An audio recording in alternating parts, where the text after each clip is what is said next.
Vous êtes branchés sur la fréquence 9-3/4. Le podcast Harry Potter, chapitre par chapitre. Bonjour à tous et bienvenue dans ce nouvel épisode de Fréquence 9-3/4. Je suis Marina. Et je suis Jérémy. Après avoir fait une entrée de diva lors du banquet de rentrée et après avoir transformé Drago en fouine, Maugrey Folloy s'est fait désirer en tant que prof. Mais ça y est, on y est. Harry, Ron et Hermione vont maintenant pouvoir assister à leur premier cours de défense contre les forces du mal de l'année. Et autant dire que ce cours va rester dans les annales parce que, en guise d'introduction, Maugrey va montrer aux élèves les fameux sortilèges impardonnables et d'une façon aussi la puissance destructrice de la magie, sans compter que ce n'est peut-être pas tout à fait un professeur qui enseigne ici, mais bien quelqu'un de beaucoup plus dangereux. On ne sera pas seul pour suivre ce cours de la mort, parce qu'on a le plaisir d'être accompagné par un nouvel invité auditeur en la présence de Nicolas. Salut Nicolas, comment tu vas ? Pas trop stressé ? Non, ça va. Salut Marina, salut Jérémy. Super content d'être avec vous. Pas de stress. Je pense que tout va bien tourner et puis on va bien parler de Harry Potter. De toute façon, on est là pour ça. Donc, ouais. Vous reconnaîtrez peut-être la voix de Nicolas parce que tu as été dans une volière récemment et on a fait l'éloge de ta voix radiophonique et te voici parmi nous maintenant. Tu avais candidaté. C'est ça. Donc apparemment, vous m'avez pris parce que j'avais juste une voix... Oui, on a pris juste pour la voix, c'est tout. On a détesté tout le reste de ta présentation, que ta voix. Mais donc voilà, je vais essayer de parler le plus possible avec cette voix, très caverneux, comme de la ASMR, AMSR, je sais pas comment on dit. ASMR, ouais. ASMR. Si tu devais faire ton petit portrait de Potterhead, Nicolas, par exemple, est-ce que tu peux nous dire quand est-ce que tu as découvert Harry Potter et aujourd'hui ça a quelle place dans ta vie d'adulte ? Alors en fait, Harry Potter, ça a été un grand hasard. C'est-à-dire que quand je suis entré en classe de 5e, on avait notre prof de français qui a débarqué comme ça en mode cette année, on va étudier tel livre. Les élèves, quand on leur fait étudier un livre, en général, c'est plus on n'a pas envie. C'est du Balzac, c'est du Père Goriot, c'est du... Et là, je me suis retrouvé avec Harry Potter entre les mains. Je suis rentré chez moi, je l'ai lu. Attends, ça parle de sorciers, ça parle de magie, ça parle d'école. J'ai trouvé ça génial. Et je pense que je devais être peut-être le seul de la classe à aimer ça parce que personne l'a lu.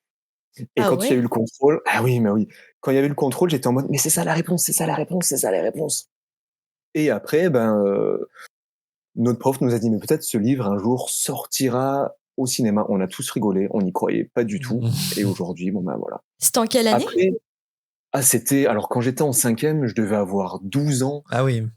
11-12 ans, aujourd'hui j'en ai 35. Donc c'était bien avant, effectivement. Ouais. Enfin, la professeure avait bien pré-shot l'adaptation au cinéma, dis donc. Mais elle avait tout anticipé. Ouais. Après, le tome 2, le tome 3, le tome 4, honnêtement, je sais plus du tout quand est-ce qu'ils sont tombés entre mes mains. Je pense qu'on a dû me les offrir pour Noël. Et c'est vraiment au lycée que j'ai vraiment aimé énormément Harry Potter. Parce que quand j'étais au collège, en fait, j'avais pas beaucoup d'amis. Et Harry Potter, c'était... j'avais l'impression mon seul ami. Surtout que je pouvais en parler à personne. Moi, dans ma famille, il y a personne qui lit. Donc j'étais tout seul à lire Harry Potter. J'avais pas forcément de gens avec qui en parler. Et au lycée, j'ai eu un cercle d'amis et on était tous sur Harry Potter. Trop bien. Ah ouais, donc autant vous dire que ça a changé beaucoup de choses déjà pour moi parce que j'ai eu l'impression de faire partie d'une communauté. Et c'est là où, c'est horrible à dire, ça fait peut-être de la peine, mais c'est là où j'ai découvert vraiment l'amitié. Voilà. Non, au contraire, on est beaucoup à avoir vécu ça aussi. C'est en partie pour ça qu'Harry Potter est si merveilleux en fait. C'est qu'il y a beaucoup de gens qui ont créé des amitiés à part d'Harry Potter parce que dans leur vie de tous les jours c'était compliqué, donc ils ont rencontré des amis. Il y a même des couples qui se forment, on le répète, mais nous c'est grâce à Harry Potter qu'on est mariés aujourd'hui. Ouais. Donc exactement. Okay. Mais c'est fou quand même, ta prof de français, quand même, bien avant la sortie des films, tout l'engouement pour les livres, elle est choisie de présenter en cours de français ce livre. C'était vraiment trop cool, quoi. Elle est top, cette prof. On est un petit peu plus jeune que toi, mais de quelques années. Je pense que nous, on a... Enfin, de 2 ans, quoi. Ouais. 3 ans. Non, 2 ans, Jérémy, tu vas bientôt avoir 33. Mais n'empêche que 2 ans, je pense que c'est important parce que, nous, on avait 11 ans quand le premier film est sorti. il fallait être vraiment, je veux dire, précoce comme toi dans la lecture pour découvrir le livre avant qu'on parle du film. Et avant que le film sorte, enfin disons que moi je lisais pas du tout, j'ai découvert la lecture avec Harry Potter, mais en plus je l'ai découvert à 10-11 ans, donc ça va en fait, hein. Mais si j'avais eu peut-être, tu vois, au lieu de 11 ans, si j'avais eu 13-14 ans, peut-être que à 10-11 ans j'aurais découvert Harry Potter et en fait c'était un truc que livresque en fait, qu'il y avait pas du tout de film. Je sais pas, ça fait peut-être une petite différence quand même si c'est pas un gros décalage, peut-être qu'à l'époque ça en faisait un. Peut-être, ouais. Mais surtout qu'à l'époque, c'était vraiment précurseur d'étudier ce style de livre à l'école. Ouais. Et c'est vrai Sortir que des classiques français oui, un peu et ennuyeux, complètement. pardon, Balzac et compagnie, mais voilà. Ça donne pas envie à un élève de lire, Non. en fait. Non. Alors que Harry Potter, tout de suite, waouh, on y croit. Puis il avait le même âge que moi à l'époque. Ouais, 11 bah oui. ans, j'avais 11 ans. Et voilà. Puis les films, c'est pareil. Moi, les films, je suis tombé dessus par hasard. Je savais même pas que les films ils étaient sortis. Un jour, je vais chez ma tante, je devais avoir peut-être 14-15 ans. Et là, je vois une cassette, ouais, les cassettes vidéo. Je vois une cassette vidéo de Harry Potter. Je me dis, qu'est-ce que c'est? Comment? Ah, c'est marrant, Je ne t'es passé savais à côté, ouais, c'est marrant. non, mais complètement. Et là, je mets le film et je me dis, mais waouh, le placard à balai, mais c'est comme le livre. Mais waouh, le château, c'est comme le livre. En fait, j'étais complètement waouh. Donc ouais, c'était bizarre quand même, étrange comme sensation, mais ouais. Et Et aujourd'hui, aujourd'hui, t'écoutes un podcast Harry Potter, mais est-ce que ouais. bah voilà, ça t'accompagne encore aujourd'hui, ça veut dire. Alors, ça m'accompagne. Par contre, je me suis toujours refusé d'aller plus loin que ce que J.K. Rowling avait écrit. C'est-à-dire que c'est vrai qu'il y a beaucoup d'histoires à côté qui ont été faites. Elle est revenue sur beaucoup de choses qu'elle a écrites en disant, mais en fait, lui, il fait ça dans la vie, lui, il fait ça, etc. Je me suis toujours refusé de rentrer dedans parce que pour moi, Harry Potter, c'est sacré, c'est une émotion que j'ai eue et je me dis, si je vais plus loin, si bah, ça m'appartiendra plus comme ça m'a appartenu quand j'étais ado. Je sais pas si vous arrivez à Ah comprendre ouais, ce je que pense j'essaie de totalement comme dire. toi. Ouais. C'est vrai que nous, on cite beaucoup les écrits de Pottermore. Parce Pour que les besoins du podcast pour aussi. les besoins du podcast, que ça nous intéresse d'aller creuser un sujet qui a été approfondi par la suite, en fait, parce que n'empêche que la saga a laissé quand même quelques trous, en fait, et quelques trous ont été comblés ensuite par J.K. Oui. Rowling, notamment. Enfin, je pense qu'on a ce point en commun quand même que moi, mon canon de base, ça reste quand même les 7 livres et ça s'arrête là, en fait. Après, toi, t'as plutôt été, même à l'époque, t'allais sur les forums et tout, t'étais beaucoup dans la recherche, alors que moi, je me suis vraiment cantonnée au livre, quoi. Ouais. Je cherchais pas à aller plus loin que le livre, parce que je voulais que ça reste dans mon imaginaire et qu'il y ait que l'histoire reste dans ma propre perception des choses, si vous voyez ce que je veux dire. Pas plus. Exactement comme toi, Marina. La même chose. En fait, Harry Potter, il appartient à chacun de nous et Harry Potter, il est différent pour chacun. Son canon, chacun son... Ouais, comme tu dis, chacun son canon, chacun son histoire. C'est ça. Après, les livres, les films, pardon, j'ai dû les voir, je sais pas, 7, 8, 9, 10 fois chacun. Complètement, ouais, les livres, les films, je les affectionne vraiment beaucoup, beaucoup, beaucoup. Et ta maison de Poudlard, Nicolas? Est-ce que t'en as une déjà? Hey, je sais que je vais faire des pas contents. Je n'ai pas de maison. Ah. Je n'ai pas de maison parce que j'appartiens, j'ai l'impression, à tout. À Harry Potter. T'es chapeau flou. Ouais. Je me dis pas, je suis Gryffondor, je suis Serpentard, je suis Poufsouffle, je suis Serre d'Aigle. En fait, je fais partie d'un tout. Je m'identifie je pourrais m'identifier à chacun des personnages, en fait. Et t'as pas un trait de personnalité qui est quand même plus fort que les autres et qui te balance quand même vers une ou deux maisons? Alors, c'est vrai que je me suis pas forcément posé la question. Je suis quelqu'un de très, très, très empathique. Alors après, pas Serpentard, déjà. Pas Serpentard. Non, c'est sûr pas. Il en reste que 3, hein. Attention, on va y arriver. Alors, quand j'avais joué aux jeux vidéo, on m'a mis à Serre d'Aigle. Moi, je dirais Serre d'Aigle ou Poufsouffle. Oui. On va faire ton profil psychologique Choixpeau pendant l'émission et à la fin, on te dira dans quelle maison on te mettrait. Et à la fin, on dira, en fait, t'es carrément un Serpentard. Laisse tomber, oublie ce que j'ai dit. C'est pas impossible. Et c'est pas forcément négatif d'être un Serpentard. Non, j'ai moi-même une ascendance Serpentard. Les pauvres, on leur a tellement... Enfin, les Serpentards, ils sont mal vus de partout, j'ai l'impression. Alors que pas du tout. En tout cas, merci Nicolas de te joindre à nous sur ce chapitre 14. En plus, c'est un petit cadeau quand même, ce chapitre, enfin, je trouve, parce que là, peut-être qu'on rentre vraiment dans le cœur du sujet. On est arrivé à Poudlard et là, ça va être le cours sur les sortilèges impardonnables. Donc, je pense qu'il y a quelques petits trucs à débattre, à discuter, à raconter. Donc, ça va être un bon moment. Et d'ailleurs, je crois que j'entends la sonnerie de Poudlard. Ça veut dire qu'il est l'heure pour nous et nos personnages préférés de rejoindre la salle de défense contre les forces du mal et d'assister au cours de Maugrey Folleuil. Harry Potter et la coupe de feu. Chapitre 14. Les sortilèges impardonnables. Nous retrouvons nos amis sorciers et sorcières 2 jours après le Fouine-Gate. Rien de particulier ne s'est... Attends, quoi ? Le Fouine-Gate. Okay. L'affaire Fouine, quoi. Tu peux pas balancer ce mot sans... L'affaire de la Fouine. Le Fouine-Gate. Hashtag Fouine-Gate à l'américaine. Rien de particulier ne s'est passé à part Neville qui a fait fondre son 6e chaudron de l'année pendant le cours de potions. Résultat, Rogue, toujours dans la demi-mesure, lui a fait éviscérer un tonneau entier de crapauds cornus. En observant Hermione apprendre le sortilège de récurage à Neville, ses ongles ont pris cher avec les viscères, Ron demande à Harry ce qui a pu jouer sur l'humeur de Rogue. Selon Harry, ça vient du fait que c'est la 4e année consécutive que le poste de prof contre les forces du mal lui passe sous le nez. Et d'habitude, il ne se prive pas pour montrer son mécontentement au prof de ladite matière. Mais étrangement, Rogue s'abstient devant Maugrey. Il a l'air même de l'éviter, si bien qu'Harry pense qu'il a peur de lui. Ron rêve que Rogue puisse être victime d'un Crapogate de la part de Maugrey. C'est bon, là, tu l'as cette fois-ci, le Crapogate. Putain, mais tu vas en faire combien? C'est tout, il y en avait 2. J'ai fait mes gates, c'est bon. Ok. Et justement, ce jeudi, les élèves vont avoir leur premier cours avec l'ancienne Aurore. À chaque fois, je dis horreur, c'est un lapsus.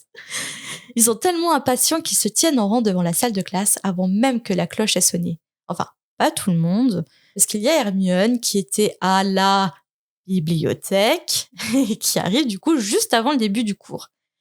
Tous les 3 se dépêchent de s'installer à la table qui est juste devant le bureau de Maugrey et sortent leur manuel Force obscure, comment s'en protéger. Petit aparté sur le livre, il a été écrit par Quentin Jean Tremble, ou en VO, Quentin Trimble. Il a été directeur de Poudlard. Et toi qui es à moitié bilingue, Jérémy, je sais que t'aimes pas quand je dis ça, mais Trimble, j'ai fait une traduction et il trouve pas de traduction. Trimble ? Ouais. Non, ça me dit rien. En fait, il a dit Jean Tremble parce que ça se rapproche de Trimble, en fait. Tremble ? Non, je sais pas. Je sais pas ce que... Je sais que quiver, ça veut dire trembler. Et du coup, c'est là d'où vient Quirrell, un peu la base de Quirrell. Mais donc ça se rapproche pas du tout de Trimble, ça me dit rien. Mais c'est peut-être aussi un vieux mot anglais, hein, c'est possible aussi. Hein. Ouais, peut-être. Mais je savais pas, directeur de Poudlard, c'est quoi, t'as été voir sur le wiki, du coup sur le wiki Harry Potter, okay. Mais il n'y avait pas de date, mais on l'apprend dans un des premiers chapitres, je crois, d'Harry Potter. Ok. Mais en tout cas, je vous dis ça, mais ça n'a aucune utilité, puisqu'on n'aura même pas l'occasion de savoir ce que contient ce livre, puisque à son arrivée, Maugrey demande aux élèves de ranger les manuels. Ce qui a l'air de rendre très heureux Ron.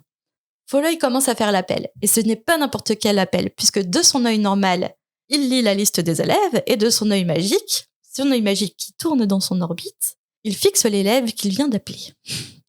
Nous apprenons que Lupin lui a envoyé une lettre pour lui faire part du programme de l'an passé. Malgré le fait qu'ils aient étudié les épouvantards, les pitiponks, les strangulos, les loups-garous et autres créatures, selon Maugrey, les élèves sont très en retard en défense contre les mauvais sorts. Ce qui est l'intitulé du cours. Hein. Ils vont rattraper leur retard. Il annonce qu'il a 1 an pour les remettre à niveau pour leur apprendre les sortilèges de défense.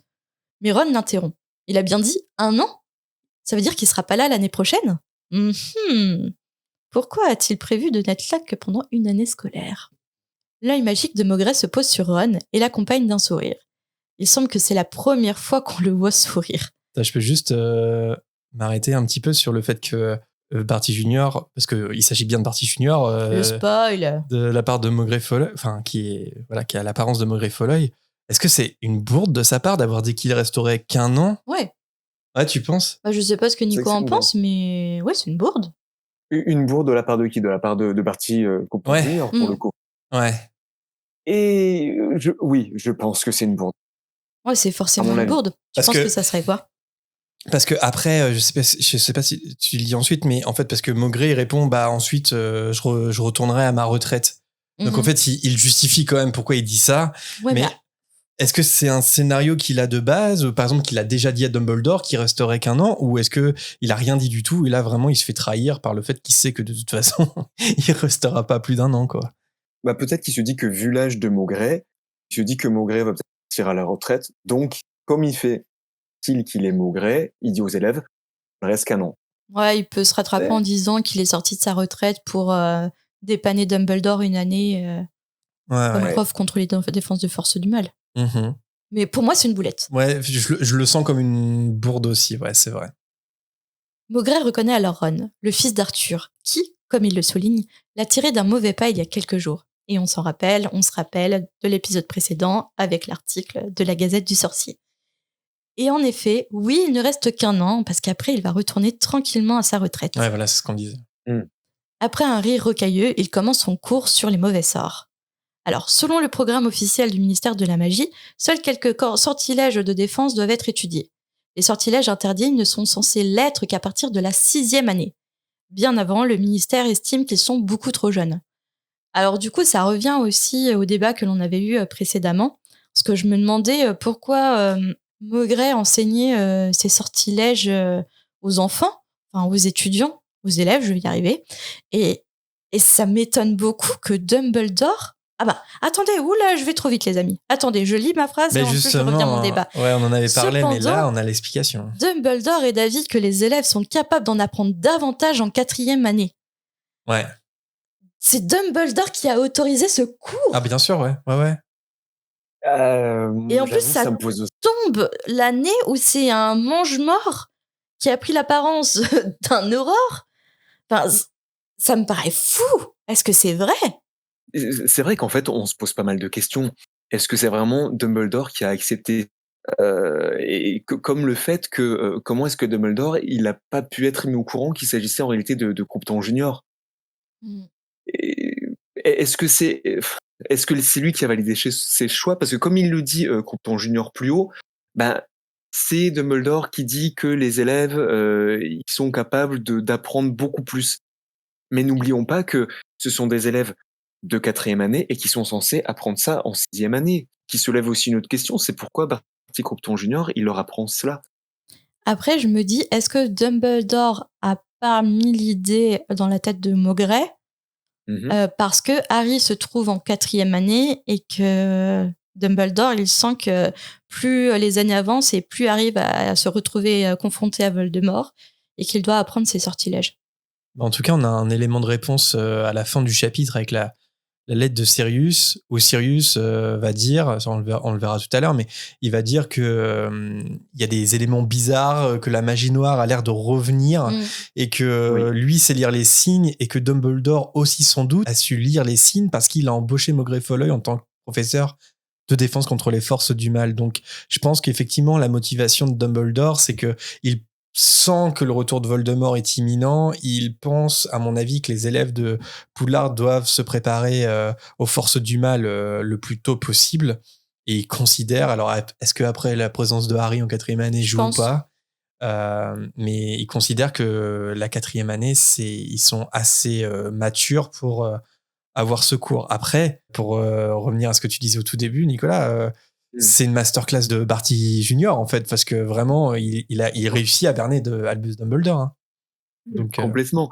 Mais ça en revient aussi à une question, c'est-à-dire que, alors dans le monde normal, dans le monde des Moldus, quand on postule, quand on est professeur, on est choisi parce que on a des capacités d'être professeur, par exemple, on sait gérer des enfants, etc., etc. Quand Dumbledore il a choisi Maugrey, est-ce qu'il l'a vu avant Maugrey où c'est la première fois qu'il le voit, entre guillemets, en tant que Barty Croupton Junior. Parce que, logiquement, lorsqu'il devient Barty Croupton Junior, il y a un changement dans le comportement de Maugrey. Il a toujours une flasque avec lui, il est un peu, entre guillemets, foufou. Dumbledore, ça, il n'arrive pas à le remarquer. Bah, je pense qu'en fait... ouais. Parce que, justement, Barty Croupton Junior, il a intégré... il a copié Maugrey parce que, justement, il allait être prof à Poudlard. Donc, c'était une bonne raison de... Comment on peut appeler ça? De le copier, de le remplacer. Ouais. Mais ouais, est-ce que du coup, il a eu l'occasion d'avoir un entretien avec Maugrey avant qu'il rentre à Poudlard en Croupton? Ouais, c'est une bonne question. Bah, non, c'est pas possible. Bah, c'est impossible parce que Barty Croupton Junior, il usurpe l'identité de Maugrey Folleuil le jour de la rentrée à Poudlard. Donc c'est pas possible que... Le jour de la rentrée? Bah oui. T'es sûr? Il me semble, oui. Oui, parce que c'est te rappelle-toi, c'est Arthur, il peut pas accompagner Harry, Ron, Hermione à King's Cross le jour de la rentrée pour prendre le Poudlard Express parce qu'il se rend en toute urgence chez Maugrey Folleuil. Ah, mais c'est le jour de la rentrée. C'est le jour de la rentrée, ça. Ouais. Donc, on peut imaginer que cette discussion sur le programme, elle a été discutée avec le vrai Maugrey Folleuil. Ça, c'est pas du tout impossible. C'est pas forcément la décision de Barty Croupton Junior d'enseigner les sortilèges impardonnables. C'était celle du vrai... Mais ce qui rend encore plus grave, la chose encore plus grave, je trouve.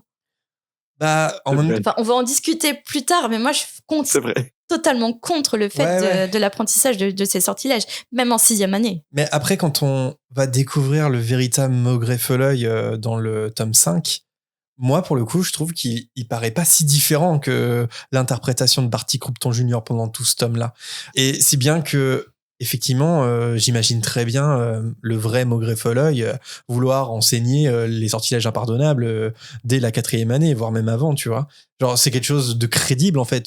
Je trouve que Barty Croupton Junior, pendant tout le tome 4, il est crédible en tant que Maugrey Folleuil. Bah, en fait, la différence, c'est que Maugrey est devenu fou à force de combattre les forces du mal, avec tous les sortilèges qu'il s'est pris dans la tête, le pauvre, et que cette folie, il la garde toujours du côté du bien. Sauf que derrière, Barty Croupton, il est aussi fou que Maugrey. Mais en revanche, sa folie, elle est au service des forces du mal, et sa folie, elle a été exacerbée parce qu'il s'est pas défendu contre, mais il s'est défendu avec les forces du mal, en fait. Mais du coup, il se rapproche dans la folie, en fait. Et il est pas que fou, et on va le voir juste après. C'est vrai. Alors, selon Maugrey, comment pourrait-il se défendre contre quelque chose qu'ils n'ont jamais vu? Alors ça aussi, l'argument, il est mauvais. Alors... Oula, les chiffons, Marina, sur le programme scolaire. Alors qu'il continue son cours, il interpelle Lavande Brown, qui est en train de montrer à Parvati discrètement sous son pupitre, enfin, c'est ce qu'elle pensait, l'horoscope qu'elle avait écrit. Mais elle a oublié un détail. L'œil magique de son professeur peut voir à travers le bois. Donc on s'arrête là-dessus, je suis désolé. L'œil magique de Maugrey Folleuil, on apprend qu'il voit à travers la matière, à travers le bois. J'ai une question qui est très simple, les amis. Oui. Et je pense que Nicolas a compris, je pense que Marina n'a pas encore compris. Je veux dire... Est-ce qu'il voit tout le monde Est-ce qu'il voit tout le monde à poil? Et à mon avis, alors peut-être que s'il le décide. C'est ce qui est encore plus horrible, en fait. Vous sentez que c'est un mange-mort dont on parle, là. Horrible. Mais je pense qu'il y a moyen. Bah, et je veux dire, si tu vois à travers le bois, qu'est-ce qui t'empêche de voir à travers les vêtements? Tu vois ce que je veux dire? Mais le tissu et le bois ne sont pas faits de la même matière. Ouais, mais je pense que Maugrey Folleuil, l'œil magique peut voir à travers le tissu. Ouais, mais tu verrais à travers tout, même à travers les gens, limite, alors. Bah, on le voit, tu vois, par exemple. Les os, les... Ouais. Tu vois, pareil. Tu vois, bah, je sais pas, c'est de la magie. Faut pas aller trop loin, irrationnel. parce que sinon, ça. Mais tu vois, au Square Grimoire, il arrive à voir si c'est un épouvantail à l'étage. Donc, il arrive à voir dans une armoire, dans un étage supérieur, ce qu'il y a. Donc, il a émis la volonté de voir aussi loin. Je pense qu'il faut. T'as jamais émis la volonté de voir plus loin que ce que tes yeux t'offrent? De voir des gens nus comme ça. Je sais pas. Même, tu vois, même pour me mettre à l'aise, on entend souvent, si t'es mal à l'aise et tout, pendant un oral, imagine les gens nus et tout. En train de faire caca. Mais moi, je suis désolée, c'est encore plus malaisant. C'est encore plus malaisant, la chose. Ouais. J'ai pas envie de voir mon prof de droit commercial à poil ou sur les toilettes, quoi. Enfin, me traumatisait déjà assez comme ça. Je vois la logique derrière ça. Il y a un peu de vrai dans ça. En fait, c'est pour te dire que ce sont des gens normaux, Oui, voilà. et voilà, mais non, je n'ai pas besoin de Mais non, vérifier. mais soyons, enfin, moi le premier, c'est horrible. Enfin, ceux qui vont écouter ça. Mais moi le premier, si j'ai ces capacités de pouvoir voir à travers le bois, mais je regarde pas qu'à travers le bois, je regarde partout. Mhm. Donc, et moi, je rejoins quand même Jérémy sur le fait qu'à mon avis, oui, il est un peu, C'est un peu suspect tout ça. voilà. Ah ouais, moi je sais pas. Surtout Je sais utilisé par un mange-mort, quoi. Oui. Ouais, mais à travers la matière, ouais, mais ça inclurait pas le tissu dans mon esprit. Mais c'est peut-être. Je suis pas aussi perverse que vous, en fait. Peut-être parce que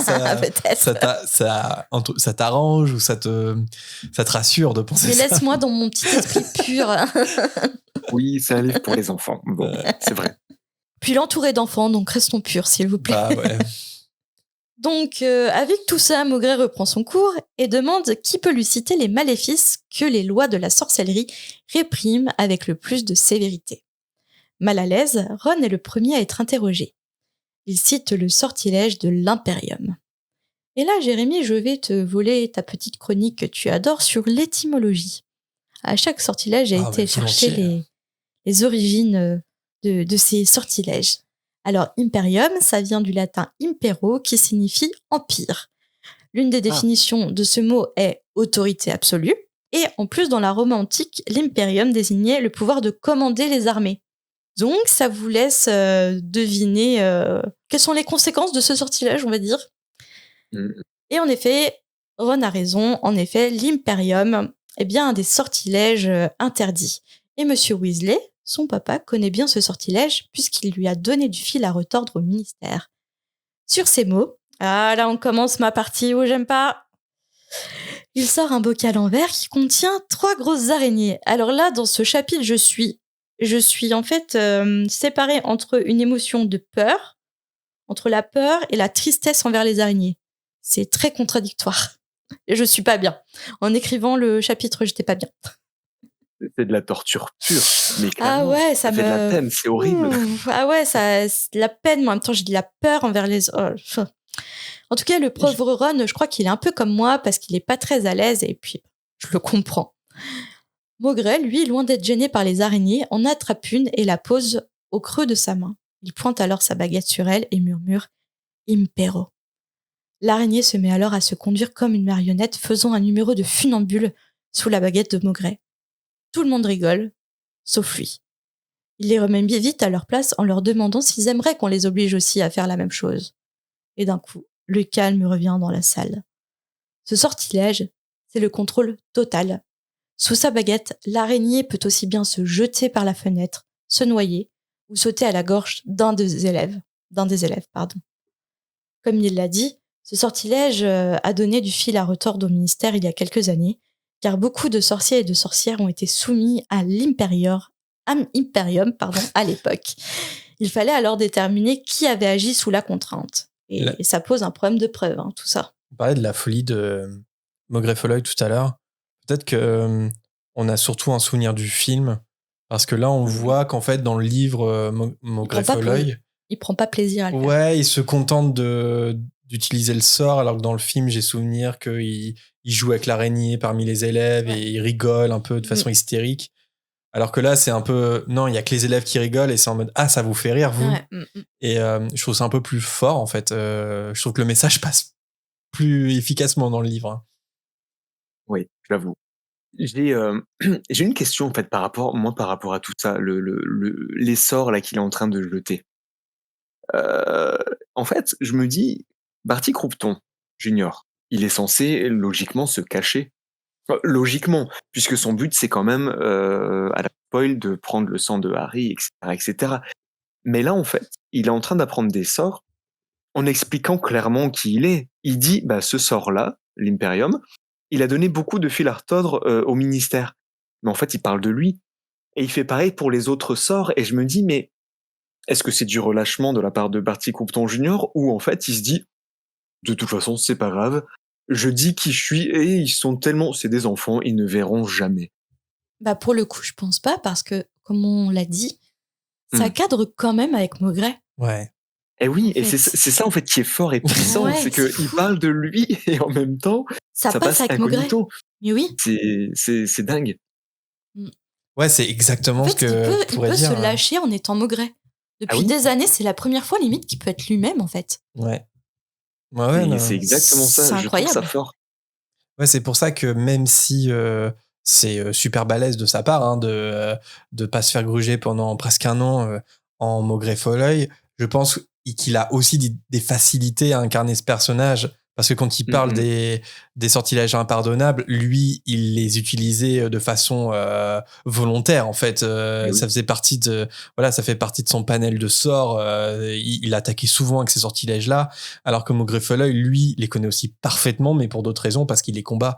Donc en fait, l'un dans l'autre, il arrive quand même. Enfin, du coup, ça passe pour de l'imitation et c'est pas suspect en fait. Et à aucun moment c'est suspect. À aucun moment tu te dis ah tiens c'est bizarre ce qu'il fait là au Maugrey Folleuil. Bah non parce que le vrai il ferait pareil. Et C'est ça qui est puissant, c'est parce que, pardon, c'est que quand on lit au début le livre, ce passage, on se dit bon, c'est Maugret. Mais quand on revient dessus plus tard, on se dit mais Ouais c'est c'est chaud. horrible ce qui est en train de se passer. Il y a carrément ce Barty Croupton Junior qui maîtrise tous les sorts à la perfection avec des enfants et que si là il décide de faire quoi que ce soit, c'est quand même puissant. il aurait pu tous les tuer d'un coup. Ah oui, ça fait peur en vrai quand on y pense, quand on y Il aurait revient pu après. péter un câble et puis Ouais. faire un massacre en Surtout qu'il y a fait. Harry Potter qui est là. Ouais. C'est complètement. Bah, c'est comme un roman ou un film à twist avec un énorme twist à la fin et en fait il faut le relire ou le revoir une deuxième fois pour vraiment comprendre et redécouvrir en fait ce qu'on a cru voir. Et là c'est ouais la Coupe de Feu ça s'inscrit dans ce genre de récit. On croit découvrir le professeur Maugrey Folleuil alors qu'en fait non c'est pas du tout à ça qu'on assiste. On assiste encore une fois à une représentation parfaite d'un mange-mort dissimulé, camouflé. Et effectivement, nous qui savons, forcément, c'est marrant à analyser. Complètement, mais de toute façon, c'est de J.K. Rowling. Et elle met toujours des petits indices par-ci, par-là. Mais comme on commence à peine à lire, on n'a pas toutes les clés en main. Mm. Mais en fait, elle met des indices, elle le dit clairement. C'est beau. Et c'est pour ça que la saga elle est intéressante à relire en tant qu'adulte et au fil des années, quand on évolue, quand notre pensée évolue. Parce que du coup, on a encore plus de compréhension du texte et on voit une autre version de ce qu'elle a voulu dire et tu fais waouh! Chose que tu ne Exactement. pouvais pas voir à 11 ans en fait. Ouais. Notamment Ouais. le fait que Maugrey Folleuil voyait tous les élèves à poil. On Ah non. continue, Non, mais Marina. ça, c'est vous deux. Hein. Alors, heureusement, l'Imperium peut être combattu, mais tout le monde n'est pas capable de s'en défendre. Il faut une véritable force de caractère. Donc, autant éviter d'en faire les frais. Vigilance constante. Le premier. Tu fais pas d'accent à Maugrey Folleuil? Non, il faut en faire un. Ah non, je sais pas. Je sais pas, t'as fait l'accent de campagne bourguignonne pour Trelawney au dernier épisode, alors je sais pas, moi. Mais il a pas d'accent, Maugrey, dans les ok, films. il a pas d'accent. Bon, c'est Non, Trelawney non plus. Si, dans les films, elle a un peu d'accent, Emma Thompson. Elle fait un peu un accent, je sais pas quoi d'ailleurs, mais... Ok. Bourguignon, du coup. Fin de la démonstration, Maugrey remet l'araignée dans son bocal et demande aux élèves de citer un autre sortilège interdit. Étonnamment, la main de Neville se lève, et celui-ci paraît autant surpris que nous. C'est vrai qu'à part pendant le cours de botanique, Neville ne participe pas du tout pendant les autres cours. Après avoir été interrogé, Neville propose le sortilège Doloris. Et là, encore une fois, l'étymologie de ce mot, Doloris, va tout de suite vous montrer de quoi ce sortilège est capable. Doloris vient du mot latin dolor, qui signifie douleur. Le sort en anglais, c'est crucio, C-R-U-C-I-O, et vient du mot latin, pareil, crucio, et ça veut dire qui met au supplice. Et enfin, toute la formule en anglais, c'est cruciatus curse, qui vient du latin cruciatus, et qui veut dire torturer. La grosse joie.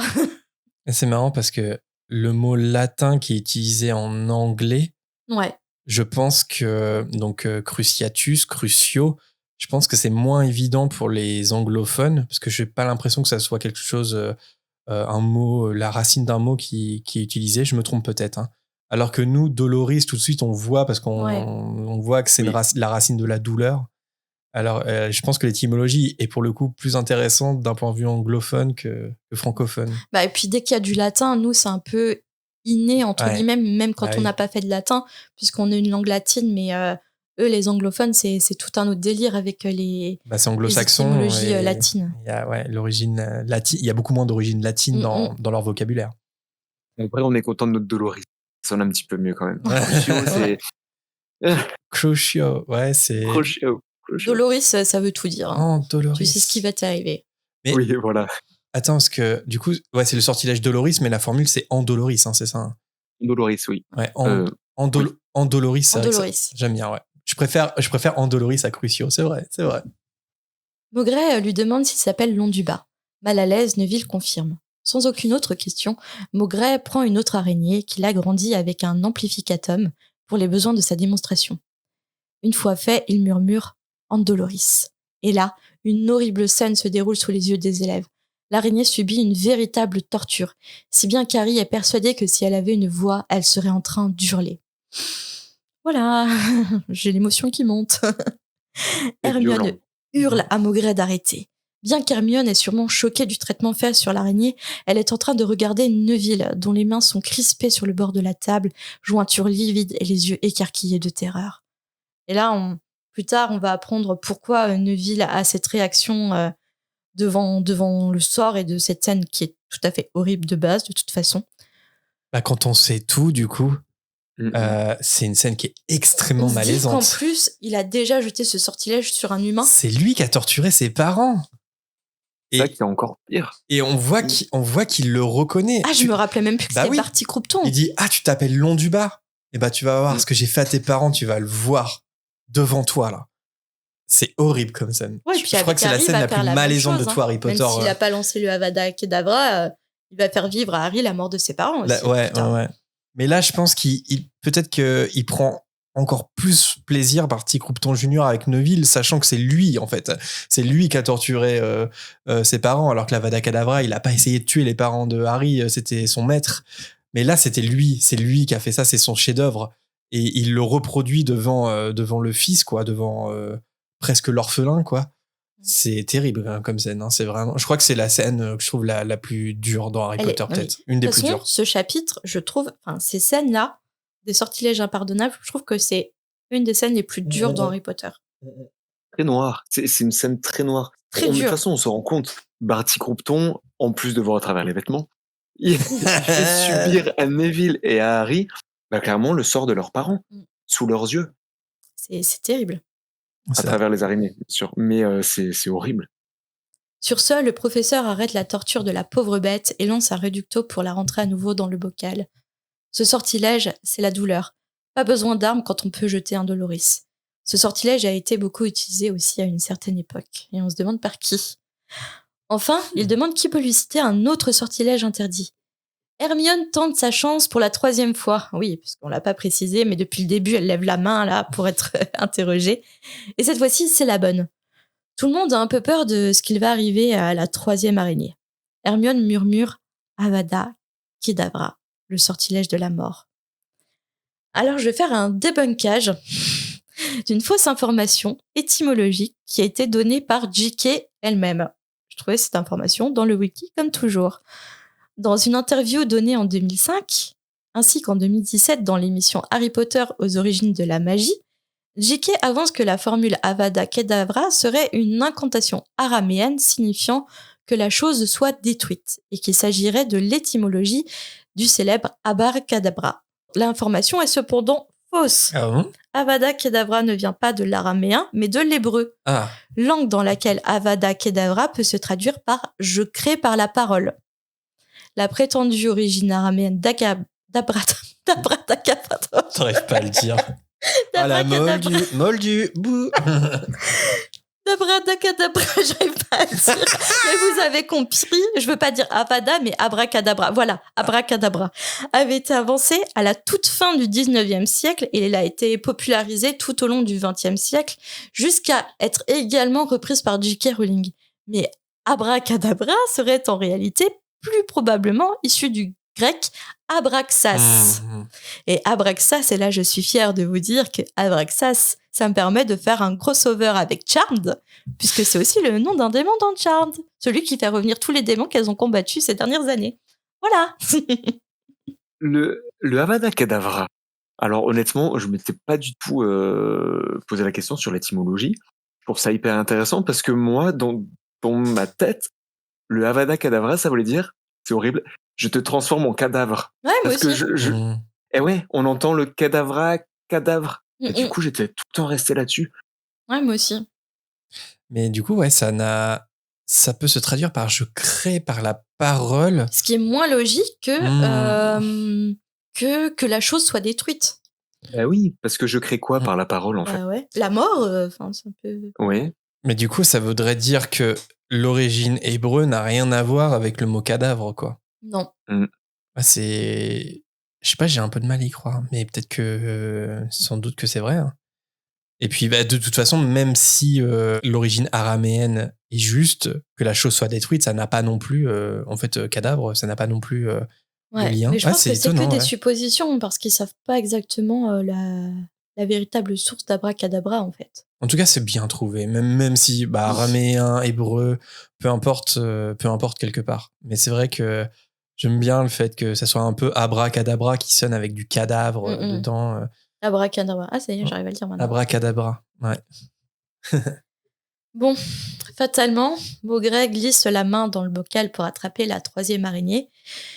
Et la pauvre doit sentir ce qui l'attend puisqu'elle essaye de fuir à tout prix.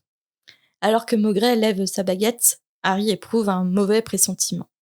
Et là, il lance un Avada Kedavra. Je suis mort. Un éclair de lumière verte et un bruit qui ressemble à une rafale de vent atteint l'araignée qui roule sur le dos.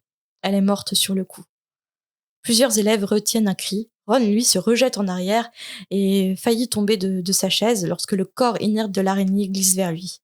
Et là, ça montre, même si c'est que, entre gros guillemets, le corps de l'araignée, ça montre le respect qu'a Maugret pour ses victimes.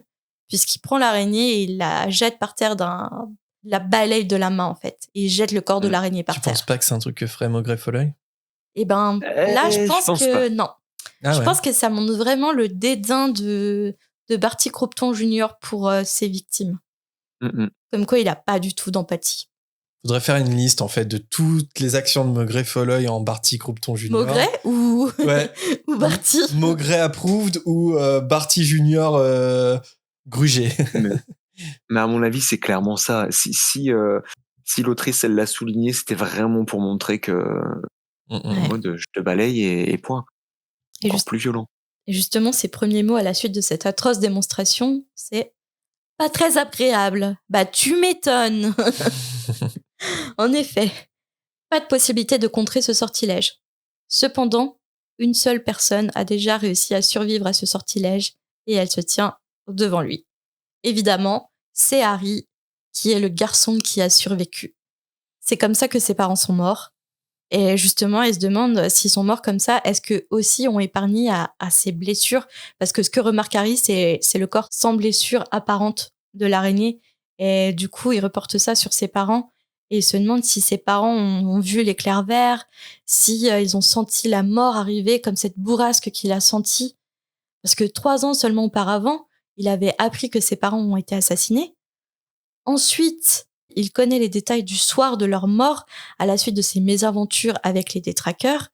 Et ce soir, finalement, la boucle est bouclée malheureusement. Il a vu le sortilège qui est à l'origine de leur mort et il a vu vraiment les conséquences de ce sortilège. Et évidemment, tout ça, ça éloigne Harry du cours. Et Harry, il entend au loin la voix de Maugret et donc du coup, il essaye de revenir à l'instant présent pour écouter le reste du cours. Alors, Maugret précise que tout le monde ne peut pas lancer un sortilège de mort. Il faut avoir une grande puissance magique et je pense une grande haine aussi. Maugret pense même que si l'ensemble des élèves à cet instant pointent leur baguette sur lui et qu'ils lancent des Avada Kedavra, il saignerait à peine du nez. C'est pas un truc que j'aurais dit moi, hein, parce que si jamais t'as un élève fou qui tente le truc et que ça marche... est-ce que la folie suffit et est-ce qu'il faut pas quand même une grande puissance magique comme il le dit ? Est-ce que la folie peut suffire à lancer un Avada Kedavra ? Il faut le vouloir. Oui, je pense que si on le veut vraiment et qu'on est complètement fou, à partir du moment où on est fou, on n'a pas de ressenti, on n'a pas de... Donc en fait, oui, on peut le lancer, je pense. C'est comme Harry qui parvient à lancer l'Andoloris, même s'il est faible sur Bellatrix, qui vient de tuer son parrain, par exemple. C'est que là, pour la première fois, il a vraiment envie de torturer quelqu'un. Et c'est comme ça qu'il arrive à déclencher son sortilège impardonnable. Donc, ouais, je pense que si t'as l'envie, le désir de faire mal ou de tuer, ou de mettre quelqu'un sous tes ordres, je pense que t'y arrives, ouais. Mais je pense qu'il prend un peu un risque, hein, parce que ils ont beau être qu'en 4e année, on a bien vu avec Tom Jedusor, il a pas perdu de temps quand même pour gagner du galon en termes de magie noire. C'est peut-être pour ça d'ailleurs qu'il fallait le faire qu'en 6e année. Hein. Parce qu'en Peut-être. 4e, on l'est peut-être pas assez mature. Mais du coup, s'il n'y a pas de défense possible, pourquoi leur avoir montré ça? Pour qu'ils sachent, pour qu'ils mesurent ce que signifiait le pire, et donc qu'ils ne se mettent pas dans une situation où ils pourraient subir ce sort. Vigilance constante. C'est marrant parce que le discours de Maugrey Folleuil, c'est exactement le même qu'aura Harry et compagnie pour l'armée de Dumbledore dans le top 5. C'est exactement le même discours. C'est bon, on va s'entraîner parce qu'il y a la vieille ombrage avec elle, on n'apprendra rien. Et même si ça va pas forcément nous être utile si jamais un mange-mort cherche à nous tuer, bah au moins on sera quand même armé et on sera quand même préparé à ce qui nous attend. Et en fait, c'est intéressant de voir encore une fois, c'est un mange-mort qui parle, mais la D aura le même discours un an plus tard. Donc ce qu'il faut retenir, c'est que Avada Kedavra, Imperium et Doloris sont des sortilèges impardonnables. Qu'utiliser un seul d'entre eux est passible d'une condamnation à vie à la prison d'Azkaban. Ça, j'en doute un peu, mais... Enfin... Bah, c'est prouvé, bien sûr que oui. Bah, en temps de guerre... tu parles du meurtre, tu parles de la torture, et tu parles de l'asservissement. Ouais, mais regarde, Harry, c'est 3 choses qui sont... Oui, mais avec preuve. Ouais, c'est ça. Si tu es pris la main dans le sac, c'est comme le meurtre. Le meurtre, tu vas pas en prison si t'as commis le meurtre parfait et que personne n'est au courant. Par exemple, l'Imperium, c'est un peu open bar Imperium, quoi. Je veux dire... C'est ça. Bah, en fait, en 1717, le ministère de la Magie a interdit l'usage des 3 sorts impardonnables relevant de la magie noire parce qu'elles portent incontestablement atteinte aux droits qualifiés de fondamentaux aussi par nous, moldus. Moi, je suis sorcier. On qualifie d'atteinte aux droits mais c'est fondamentaux. invérifiable. Bah, en fait, c'est comme, nos droits fondamentaux à nous, en fait, qui sont cités. C'est, tu commets un meurtre. Si on n'a pas de preuve contre toi, si on n'a pas de preuve de qui est le meurtrier n'ira jamais en prison. C'est vrai. Oui, c'est vrai. Comme la torture. Tu retrouves quelqu'un qui a été torturé. On ne retrouve pas la personne, ou il n'y a pas de source sur l'identité, bah, la personne, elle ne sera jamais condamnée. Il faut des preuves. C'est vrai qu'on s'était déjà posé la question du tabou. On s'est demandé est-ce que le sortilège du tabou, est-ce que c'est de la magie noire ou pas? C'est-à-dire que il suffit que tu dises Voldemort et pouf, on sait que tu as dit Voldemort. Mais pourquoi, si c'est pas de la magie noire, encore une fois, pourquoi ne pas mettre ça en place pour les sortilèges impardonnables? Eh oui. C'est bizarre quand même des fois. La magie peut prouver. Bah, en fait, c'est hyper contrasté parce que lors de la première guerre des sorciers, les aurores avaient le droit de les utiliser. Et donc, et même sous le régime de Voldemort, qui a duré un an, 97-98, ils deviennent même légaux. Et ça, on apprend ça dans les Reliques de la Mort, dans le chapitre 11, Corruption. Donc, il y a certains moments, on sait que sous Voldemort, tout le monde avait le droit de les utiliser. Ça, c'est sûr. Par contre, j'ai pas trouvé la source. La source n'existe pas qui dit que les aurores n'ont plus le droit de les utiliser aujourd'hui. C'est sûr que durant la Les aurores, tu veux dire? Oui, les aurores, j'arrive pas à dire aurore, mais horreur. Lors de la première guerre des sorciers, c'est sûr que c'était légal pour les aurores. Ok, donc sans doute aussi dès le retour de Voldemort, parce que... Est-ce que oui, c'est ça la question. C'est pour ça que j'essayais de caser mon anecdote. Ouais. C'est que, est-ce que lors de, comment on appelle ça, l'état d'urgence, par exemple, quand on était dans le Covid, c'était l'état d'urgence. L'État avait des pouvoirs étendus. Est-ce qu'on peut transposer ça aussi au ministère de la Magie, qui ont une sorte d'état d'urgence, donc là, le nouveau règne de Voldemort, et que du coup, ils avaient des pouvoirs étendus, et donc les sortilèges impardonnables. À mon avis, je pense que oui, on peut le transposer. Je pense qu'il y a quand même une forme de paresse du ministère, mais qui est volontaire dans l'histoire, parce que sinon, voilà, si vraiment le ministère de la Magie pouvait tout contrôler, ça serait compliqué pour l'histoire. Je veux dire, ça reste de la théorie, ce truc de si jamais tu utilises un sortilège impardonnable, t'es passible d'une condamnation à vie. en théorie, oui, en pratique, pas du tout. Même si, en pratique, la magie pourrait le permettre assez facilement, mais le permet pas pour l'histoire. En gros, je résume un peu ça comme ça. Mais après, on peut transposer ça au juridique moldu. Hein. C'est toujours le moyen de preuve, hein, prouvé. Mais tu vois, c'est la répression par la peur, en vrai. Ouais. C'est-à-dire que si tu fais ça, tu vas être condamné. Donc, ce qui fait qu'on n'est pas condamné, c'est parce qu'on a peur. Mm. Mais de toute façon, il y a aussi une justice chez les sorciers, mais on l'a bien vu, la justice, elle est complètement biaisée. Et aussi, je pense que c'est un peu l'arbre qui cache la forêt, le fait que ça soit un peu une dictature, hein, quand même, hein, comment ça nous est représenté avant que les mange-morts prennent le contrôle du ministère. C'est déjà très discutable, hein, le règne de Cornelius Fudge a tout d'un régime autoritaire. Mais je dis que c'est l'arbre qui cache la forêt parce qu'en soi, ça permet de pas trop se poser de questions sur le fait que la magie, en termes de justice, peut permettre énormément plus que notre pauvre monde moldu, parce que c'est assez simple de prouver que si quelqu'un ment ou pas, mais du coup par la magie, encore une fois, c'est-à-dire que ça serait bien utile, la magie, dans ce genre de cas. Je pense que tu peux régler des affaires assez facilement avec la magie. T'es obligé de mettre par exemple, dans notre monde, on a beaucoup de moyens de faire parler les gens. Oui. Nous avons les moyens de vous faire parler, Guantanamo, baby.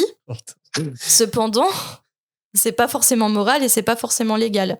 Surtout quand on a quand même toute une cour de justice des droits de l'homme. Tu me diras, ça rejoint le monde moldu. Hein. C'est vrai que oui, ça rejoint le monde. La torture, c'est interdit, mais en même temps, on sait que ça a été utilisé. C'est ça. Et c'est discutable, c'est immoral, et normalement, c'est interdit, normalement. Ça a été caché. Mais on a des exemples récents de l'histoire qui montrent que certains États en ont usé pour faire parler les gens. Et du coup, pour en revenir à Voldemort, le fait que quand on prononce son nom, c'est de la magie noire. On est entre guillemets, détecté. Qui a mis en place ça? Est-ce que c'est Voldemort? En fait, c'est toute la question. Si c'est Voldemort qui a mis en place, c'est peut-être de la magie noire. Oui, c'est ça. Si c'est un sortilège qui peut être utilisé par n'importe qui, et que c'est pas de la magie noire, ça pose question pourquoi c'est pas plus utilisé. Voilà. En fait, il vaudrait mieux que ce soit de la magie noire, comme ça c'est réglé. Je pense que c'est complètement. Ouais. Mais ça voudrait dire qu'en fait, il aurait pu mettre ça sur, si c'est lui, hein, sur divers sorts. Ouais. Ça peut poser problème aussi. Bah ouais. Ou sur des insultes. Genre, t'as pas le droit de dire Sandbourbe. Tabou, Sandbourbe. Tabou. Si tu le dis, t'as des représentants du ministère qui arrivent chez toi. Oui, mais il y a quelque chose qu'on appelle la liberté d'expression. Mais vous n'aurez pas ma liberté de dire Sandbourbe. Et c'est compliqué. Ouais. En tout cas, voilà les forces maléfiques que les sorciers doivent affronter. Celles qu'ils doivent apprendre à combattre. Et pour ça, il faut de la préparation et surtout acquérir les armes nécessaires et faire preuve d'une vigilance constante. Le reste du cours consiste, c'est moins, à prendre des notes sur ces fameux sortilèges et personne ne pense à prononcer le moindre mot jusqu'à ce que la cloche sonne la fin des cours. Lorsque sonne la fin du cours, la foule des élèves est partagée entre un sentiment d'effroi et de fascination. Harry trouve que les gens commentent le cours comme si c'était un spectacle, mais lui, pas du tout, bien au contraire. Il y a quelqu'un d'autre qui a été particulièrement affecté par le cours, Neville, qu'Hermione se dépêche de rejoindre.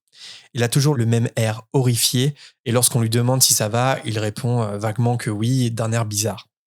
Au même moment, Maugrey refait son apparition et il invite Neville à venir prendre une tasse de thé dans son bureau. Ouais, génial. N'osant pas dire non, Neville suit son professeur. Avant de faire demi-tour, Maugrey observe Harry et il lui demande si lui aussi va bien et que même si c'est dur, c'est important qu'il sache. C'est tellement tordu quand même de la part, encore une fois, de Barty Junior de faire semblant d'avoir de la compassion pour Neville parce que je peux pas croire que ça soit sincère de la part de Barty Croupton Junior. C'est du jeu d'acteur ici, quoi. Et en même temps, c'est un génie, en fait. Et d'ailleurs, est-ce que c'est à ce moment-là qu'il utilise l'impéro pour la première fois sur Neville? Parce que quand il revient dans le soir, quand il va se coucher, Harry, on a quand même Neville qui est sur son livre, qu'il n'a pas lâché. Il a les yeux rouges. Ça veut dire qu'à un moment donné, on a l'impression qu'il a été forcé à le lire, ce livre. Et je me dis, le fait qu'il aille boire le thé, peut-être que Maugrey, entre guillemets, lui a jeté pour la première fois le sort. Moi, j'ai vu ça comme ça. Parce Peut-être. que J'ai tendance à penser que il a quand même potassé son sujet et qu'il savait que Neville était doué en herbologie.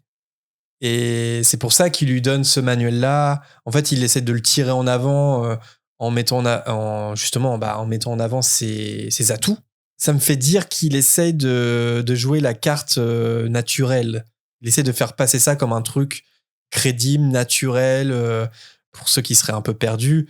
Il est déjà en train d'anticiper la première tâche, Maugrey Folleuil, ici, et parce qu'il faut que ça soit Neville qui aide Harry à trouver la branchiflore, etc. Il est déjà dans cette anticipation-là, je pense. Hein. Je Mais pense. exactement. Alors, je te rejoins, mais quand même, oui, il anticipe la première tâche. Donc, il a pour but que Harry trouve la branchiflore, je pense. Et enfin, moi, quand je lis, par exemple, ils montèrent dans le dortoir pour prendre leurs livres et leurs cartes du ciel, et ils trouvèrent Neville, seul, qui lisait, assis sur son lit. Il paraissait beaucoup moins nerveux qu'à la fin du cours, mais pas encore dans son état normal. Harry et Ron remarquèrent qu'il avait les yeux rouges. Déjà, on voit qu'il est beaucoup plus apaisé, comme s'il avait été... Ouais, ouais. Non, mais tu peux le voir comme ça. Non, mais c'est pas impossible. Après, moi, Ouais. je le vois plus en mode. Ça l'a apaisé finalement, Maugrey Folleuil, tu vois, de lui avoir donné ce livre. Je pense il l'a rassuré en mode. Je sais pas, hein, juste, c'est une matière qu'il aime. Il lui a donné un livre qu'il aime. Il a les yeux rouges parce que, tu vois, je pense qu'il a pleuré. Parce qu'il a été trop sur le PC. Il a les yeux Ouais, fous. Il a mais les yeux fous. n'oublions pas quand même que il lui a montré une araignée en mode comme j'ai torturé tes parents. Oui. Mais C'est bizarre après. Ouais, je suis Tu d'accord. t'apaises, regarde, Ouais. je sais pas. Non, mais c'est pour ça que je défonce pas complètement ta théorie. Mais Trop gentil de ta part. non, mais en fait, c'est possible. C'est complètement. Non, mais c'est complètement possible qu'il utilise l'Imperium. Mais j'ai du mal à l'imaginer parce que je le vois un peu plus intelligent que ça, en fait. Ouais, Tu vois ce que je veux dire? Finalement, pourquoi se faire chier s'il utilise l'Imperium sur les élèves quand il veut? Alors que là, c'est quand même oui, subtil c'est ce vrai. qu'il fait. Et ça serait ouais, le seul truc qui me dirait que je sais pas s'il le fait, mais c'est néanmoins possible. Mm. Une fois Maugrey parti avec Neville, Ron partage son enthousiasme aux deux autres en disant que ça c'était vraiment un vrai cours. Mais lorsqu'il évoque comment l'araignée est morte par l'Avada Kedavra, il s'arrête soudain en voyant la tête de Harry et il ne dit plus rien jusqu'à ce qu'ils arrivent à la grande salle. Le tact de Ron qui arrive un peu trop tard et que Hermione a 10 km en avance. Comme à son habitude d'ailleurs, Hermione enfile son dîner à toute vitesse pour aller ensuite à la bibliothèque, tandis que Harry et Ron rejoignent leur salle commune. Harry demande à Ron si Maugrey et Dumbledore risquent des problèmes avec le ministère pour montrer les sortilèges impardonnables en classe. Un peu ton inquiétude, Marina. Et selon Ron, c'est possible, mais bon, ça n'a jamais été dans le style de Dumbledore de toute façon de se plier aux règles du ministère. Sans parler de Maugrey, qui attaque à la moindre occasion. En allant chercher leurs livres dans le dortoir pour faire le devoir de Trelawney, les deux amis tombent sur Neville, donc là c'est la scène qu'on vient d'évoquer, qui a l'air un peu mieux que tout à l'heure. Il leur montre le livre que Maugrey lui a prêté, Propriété des plantes aquatiques magiques du bassin méditerranéen. Bah justement, je voulais m'arrêter là-dessus, mais c'est vrai qu'on en a un petit peu discuté, mais on voit... Ouais, pour moi, c'est une démarche humaine de la part de Barty Junior, en fait. C'est-à-dire qu'il arrive très bien à feindre l'humanité du personnage qu'il interprète, Maugrey Folleuil, en prêtant un livre qui forcément a tout pour plaire à Neville parce qu'il aime cette matière. Et j'aime bien. Et justement, moi, j'aime bien cette partie du livre-là, parce que dans le film, c'est différent. Non, pardon, c'est l'inverse. J'aime bien dans le film que finalement le plan de Maugrey fonctionne, parce que dans le livre, il fonctionne pas du tout quand on y réfléchit. Dans le livre, finalement, c'est Dobby qui finira par entendre une conversation, qui donnera la branchiflore à Harry. Alors que dans le film, ça marche. C'est bien Neville qui lui donne la branchiflore. Donc, je sais pas, moi je préfère du coup la version film, c'est pas souvent que je le dis, mais j'aime bien le fait que ça soit Neville qui donne la branchiflore à Harry. Clairement. Non, et puis ça lui donne un côté encore plus... C'est vrai, moi je l'avais jamais lu comme ça, ce passage. Et je m'étais jamais dit, il a ce côté, il essaye de mimer Maugrey en mode gentil. Et Ouais. du coup, il paraît encore plus sombre. Mais c'est surtout qu'il Pour paraît, le coup, il paraît encore plus génial. Parce que mais clairement. il écarte les doutes sur lui, parce que c'est en mode ouais, il a pris le temps quand même de discuter avec Neville, il lui a prêté un livre, ça l'a apaisé. Et en même temps, non. Parce que en fait, ça sert au grand dessein pour que Harry finisse premier du tournoi des 3 sorciers, pour qu'il se retrouve face à Voldemort et qu'il se fasse zigouiller. Et en fait, il fait ça pour que Harry meure. Tous ses efforts pour ça. C'est complètement... Pourquoi on parle pas assez de Barty Croughton Jr. On parle pas assez de lui. Quel génie du mal. Ah, mais pour moi, Ouais, c'est l'un des sorciers, entre guillemets, les plus puissants, parce qu'il maîtrise beaucoup de sorts, quand même. Et c'est dingue. Et comme tu disais, Marina, au dernier épisode, c'est un vrai psychopathe dans le sens où il sait imiter les émotions humaines, et en fait, il sait manipuler tout le monde. En fait, il manipule tout le monde. Tu crois qu'il est en train de prendre soin de toi, de te réconforter? Non, pas du tout. Donc ouais, j'adore. C'est bien Harry Potter. Je sais pas, vous trouvez? Ouais, je sais pas, j'en parlerai pas pendant 2-3 heures. Je sais pas. On hésite. Et puis là, c'est vrai que le fait de Barty Croughton Jr., Maugrey, ça nous donne du grain à moudre quand même à la relecture. Ça donne du sens à une relecture, ce genre de récit. Leur exemplaire de lever le voile du futur en main, Harry et Ron galèrent à faire leur devoir de divination, si bien qu'après 1 heure de calcul en tout genre, ils n'ont obtenu aucun résultat. Ron propose alors à Harry ce qu'il appelle la bonne vieille méthode de divination sans peine, ou autrement dit, tout inventer de A à Z. Tous deux commencent alors à s'imaginer une liste de prédictions tout aussi tragiques les unes que les autres, en passant par un rhume provoqué par la conjonction de Mars et de Jupiter, ou la perte d'un objet cher à cause de Mercure. Tout ceci sous le regard de Patenron, qui, étrangement, a le même air de reproche qu'aurait Hermione si elle les voyait bâcler leur travail de la sorte. Vous pensez que Patenron, il comprend ce qu'ils sont en train de faire et qu'il est comme Hermione oui, c'est un et qu'il les juge? Ouais. Et d'ailleurs, dans ces divinations fausses qu'ils font, j'ai l'impression qu'en fait, elles sont pas vraiment si fausses que ça, si on regarde bien. Alors vas-y. Parce que il nous dit, bon, alors, dit-il, lundi, je vais probablement subir, voyons, des brûlures. Il parle des brûlures alors qu'on va avoir le combat avec les dragons. Après, il lui dit, c'est pas passons lundi, à mardi. Non, mais ouais. Après, il lui dit, passons à mardi. Maintenant, je vais perdre un objet auquel tu tiens, suggère Harry. Ben, en fait, dans le lac, on leur vole un objet, entre guillemets, quelqu'un auquel ils tiennent. C'est tout à fait Et vrai. après, il dit, parfait, approuve Ron en écrivant, ce sera à cause de Mercure. Tiens, et si tu étais trahi par quelqu'un que tu considérais comme un ami? Ouais, ben, à la fin, il est trahi entre guillemets par Maugrey, parce qu'il découvre qu'en fait Maugrey c'était pas Maugrey mais Barty. Bien vu. Et je me dis, ben, ces fausses prédictions, en fait, c'est qu'ils sont super doués en prémonition. En fait, ouais. Bah, ouais, mais complètement. C'est des Trelawney en devenir. C'est ça. C'est quelque chose que J.K. Rowling aime faire avec son personnage de Trelawney qui préparations paiement. Ça fait longtemps qu'on l'a pas dit. En fait, c'est une fraude, mais en même temps, tout ce qu'elle dit, ça arrive à... Enfin, comment dire, c'est des vraies prédictions, ça arrive très souvent, voire tout le temps. Et là, effectivement, il y a ces 3 exemples-là qu'on peut rattacher aux 3 tâches qui vont avoir lieu. Et elle s'amuse avec ça, elle s'amuse avec les effets d'annonce complètement.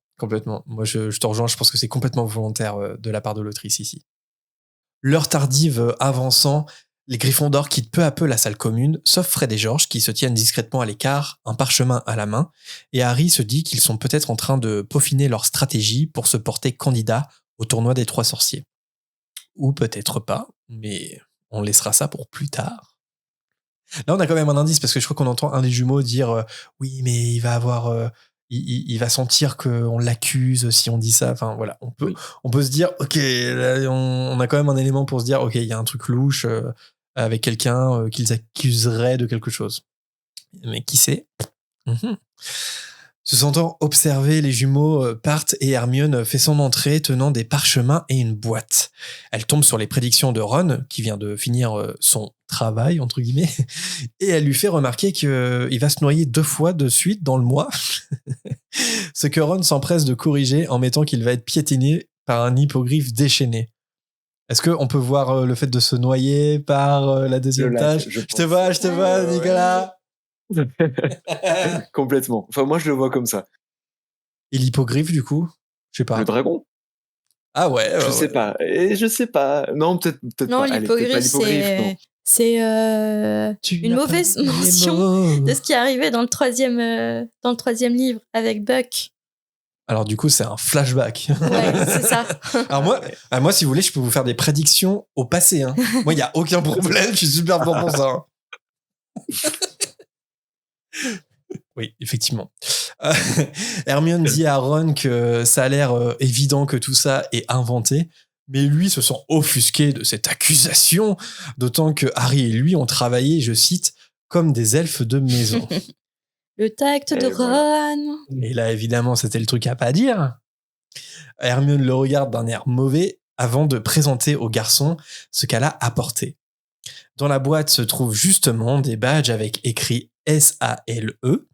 Quand Harry demande pourquoi c'est écrit sale sur les badges, elle rétorque que non, ça se prononce S-A-L-E pour Société d'aide à la libération des elfes. Un petit point de traduction que je vous propose ici, j'aime bien faire ça de temps en temps. Marina, toi-même, tu sais. En anglais, la S-A-L-E, c'est spew. Et spew, ça veut dire vomir. Et spew, c'est du coup les initiales, ça signifie Society for the Promotion of Elfish Welfare. Donc c'est la même traduction, la traduction est littérale quasiment, hein, mais il a plutôt bien réussi son coup en faisant S-A-L-E. Pour le coup, c'est une bonne traduction. Et je me suis dit quand même, Hermione, elle le cherche un peu quand même avec ce nom. Enfin, tu vois, genre. Mais j'en reviens à la traduction. C'est grâce à Harry Potter que je me rends compte du boulot considérable qu'ont les traducteurs. Ah oui. Surtout sur ce genre de traduction, de trouver l'équivalent de spew, de vomir, pour le nom d'une société de défense de créatures. De le transposer en français, c'est quand même fou. De le réussir avec sale, S-A-L-E, c'est incroyable. Il a dû passer des heures à réfléchir sur ce truc, quoi. Rien que sur ça, sur ce mot, quoi. C'est assez fou. Moi, j'ai un petit bonus pour vous. Parce que là, on voit bien spew en anglais dans la version originale, vomir. Ça a été traduit par S-A-L-E, traduction assez littérale du nom complet, mais du coup, c'est sale. Et j'ai été voir un peu comment, justement, les autres traducteurs se sont débrouillés avec ce nom. Et il y a des petites pépites, je dois vous le dire. Je vous en donne quelques-unes, si vous voulez. Oui. Alors, on va commencer avec le catalan. En catalan, c'est la P-E-T. Et ça signifie comme en français, un P. Voilà, tout simplement. Alors, ne me demandez pas la version longue hein, de ce que ça correspond, mais on va se cantonner aux initiales, parce que même les initiales, vous allez voir, c'est un peu compliqué quand c'est d'autres alphabets. Donc voilà, en catalan, c'est P. En néerlandais, pour le coup, c'est marrant parce que c'est la S-H-I-T. Et en fait, c'est la shit. Ah oui, ok. Et du coup, ils ont gardé la signification en anglais, en fait, sauf que ça veut dire le caca. Voilà. En grec, et là, ça se complique parce que c'est un autre alphabet. Donc, j'arrive même pas à prononcer les initiales. En vrai, c'est la M-Y-E-A, mais le E, c'est pas vraiment un E, c'est un signe que je ne connais pas. Et en fait, le mot en grec, ça signifie morve. Donc, c'est la morve en grec. Je vous en fais d'autres. En hongrois, c'est la plus what the fuck. J'ai pas compris. En hongrois, c'est M-A-J-O-M, majom. Et Majom. Ah, tu connais le hongrois un peu ? Mais pas du tout. Et Majom. Majom. Et vous savez ce que ça signifie ? Vous pouvez pas le deviner. Ça signifie singe. Mais c'est horrible pour les singes, en fait. Donc en fait, Ron veut pas porter un badge où c'est écrit singe dessus. Ouais, bon. Vite fait, ouais. Ouais. En italien, c'est pas mal. C'est la C-R-E-P-A, crepa. Et crepa, ça signifie crève. Crève ? Crève, ouais. Okay. Tu crèves ou il ou elle crève. Donc voilà. En portugais, c'est la B-A-B-E. Donc ça fait babe en anglais, mais c'est pas ça qui est... Enfin, il y a une vraie signification en portugais, ça veut dire baver. Donc en gros, c'est baver. C'est mieux quand même en Ouais, français. mais Hein. singe, je comprends Ouais. pas. Ouais, ça, j'ai pas compris. Ouais. C'est celui qui dénote parmi toutes les traductions. Ouais. J'en ai 2 autres. On finit avec 2 autres. Les Suédois. La traduction suédoise, c'est FISA, FISA. Et ils rejoignent les Catalans parce que ça veut dire péter. Voilà, il y a un truc avec le P, ça veut dire péter en suédois. On en apprend tous les jours grâce à la fréquence. Fissa, ça veut dire péter en suédois? Ouais. Ouais. C'est nous dans les Vosges quand on dit hey, tu te dépêches, tu fais fissa. Ouais, c'est ça. C'est-à-dire, ouais, voilà. Bah ouais, tu te dépêches, quoi. Ouais, tu te dépêches, Tu te ouais. dépêches. Et... Bah, dites pas ça en Suède. Eh, Fissa. C'est fini. J'ai gardé un des meilleurs pour la fin. C'est la traduction ukrainienne. Donc là encore, comme le grec, j'ai un peu de mal, je le prononcerai pas. C'est la CCEYA, mais je crois que ça se prononce tch. Donc ça serait la CCECHA, mais ne me demandez pas plus que ça. Et ça signifie urine. Voilà, vous l'avez. Ok. En ukrainien, ouais. c'est la urine. Ok. Ouais, la traduction française est quand même. Je veux pas être chauvine, mais bon, elle est quand même meilleure. Ouais. J'avoue, le singe, il est. Il est chelou. Ouais. C'est quel pays, Un ça, petit- déjà? Le singe, c'est en hongrois, la Hongrie. Ok. Pas trop inspiré. Est-ce que c'est un peu en mode comme si on faisait des singeries, des bêtises? Peut-être. Qu'est-ce que ça veut dire, singe? Tu fais le singe chez eux, ça se trouve, c'est vachement Ouais, péjoratif, tu vois. Peut-être qu'il y a un contexte qu'on n'a pas. Mais après, il faut aussi remettre dans le contexte de la langue. On l'avait dit sur Tom Jedusor, c'est tellement compliqué. Je veux dire, quand tu as des anagrammes comme ça, ou des initiales, il faut trouver quand même le truc, tu vois. Donc, des fois, je pense que tu es limité en fait avec ta langue et peut-être qu'il n'y avait pas trop d'autres alternatives. Peut-être qu'en hongrois, ça sonne pas bien singe non plus, mais que c'est la seule solution que le traducteur ou la traductrice a trouvé. Et ce que je ne savais pas, ce que j'ai trouvé ça plutôt intéressant, c'est que la SALE, en fait, ou spew, ou urine, ou péter, ou ce que vous voulez, en fait, en anglais, ça fait référence à une véritable organisation qui a existé. Est-ce que vous savez laquelle ? C'est du coup une société qui s'appelle vraiment la SPEW. Et c'est très certainement un hommage de J.K. Rowling. Non, je connais pas. C'est la Society for Promoting the Employment of Women, qui a été fondée en 1859 au Royaume-Uni. Et c'est une des premières organisations féministes en Europe. Et elle s'appelle SPEW. Et elle s'appelle la SPEW, tout à fait. Society for Promoting, donc SP, the Employment of Women, SPEW. Voilà, donc ce n'est pas une invention de J.K. Rowling. C'est très certainement un hommage à cette organisation qui est connue. Et aujourd'hui, je ne sais pas si moi, ça m'évoque quelque chose. Le nom, c'est devenu en fait Futures for Women depuis 2014. Future for Women. Et c'est une organisation, quand même, j'ai regardé, qui a pas mal de membres et tout, mais à la base, ça s'appelait la SPEW, milieu 19e siècle. Voilà. Je me demande si Emma Watson, à un moment donné, elle a pas... Parce que ça me dit quelque chose par rapport à Emma Watson. Je confonds peut-être avec... Tu confonds peut-être avec la campagne He for She. Oui, c'est ça, peut-être. Ouais, non, c'est pas ça, mais peut-être que c'est un lien quand même avec Futures for Women. Ouais.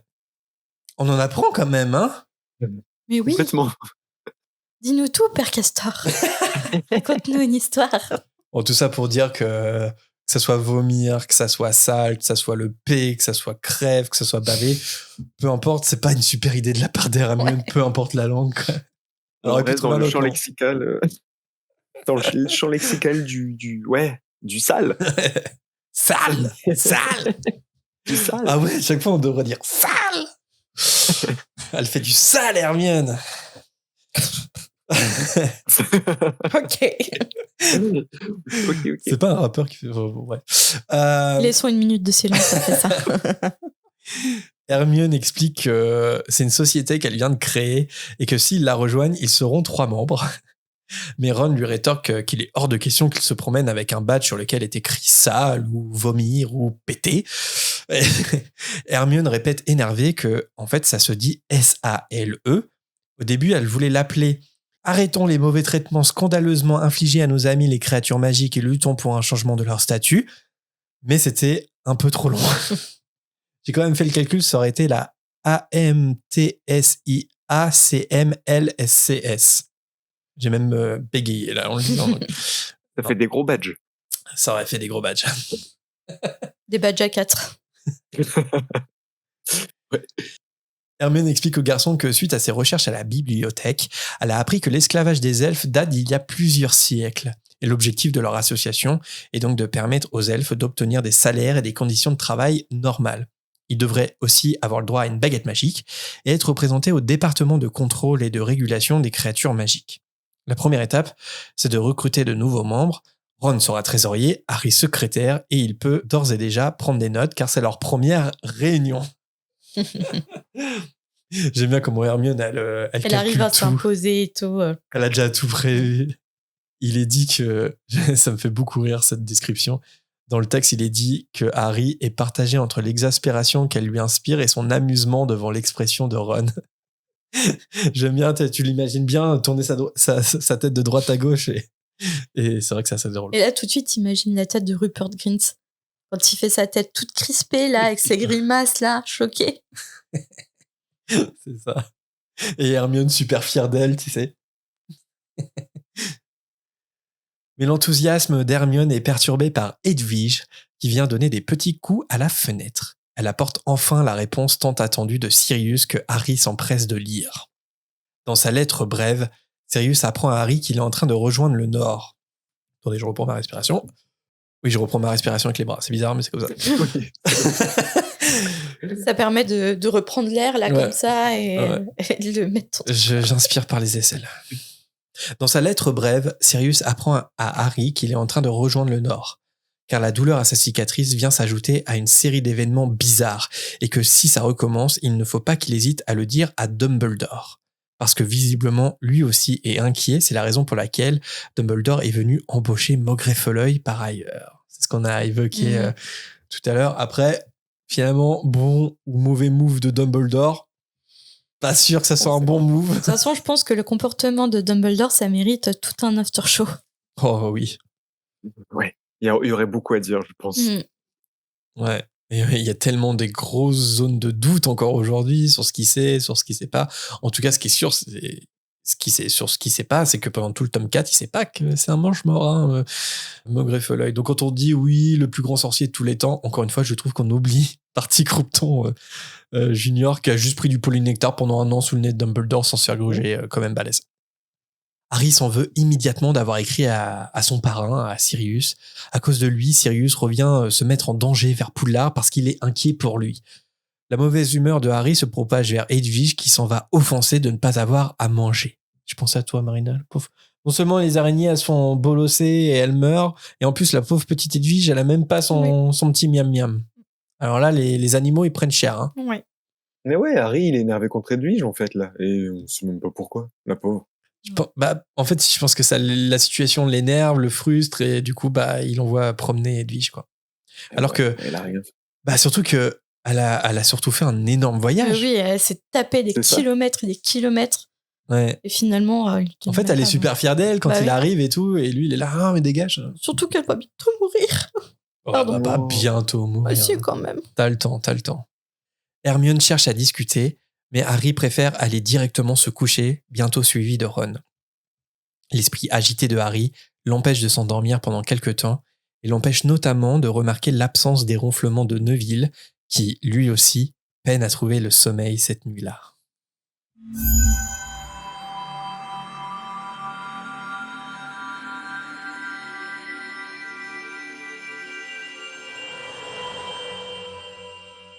Et c'est une fin de chapitre.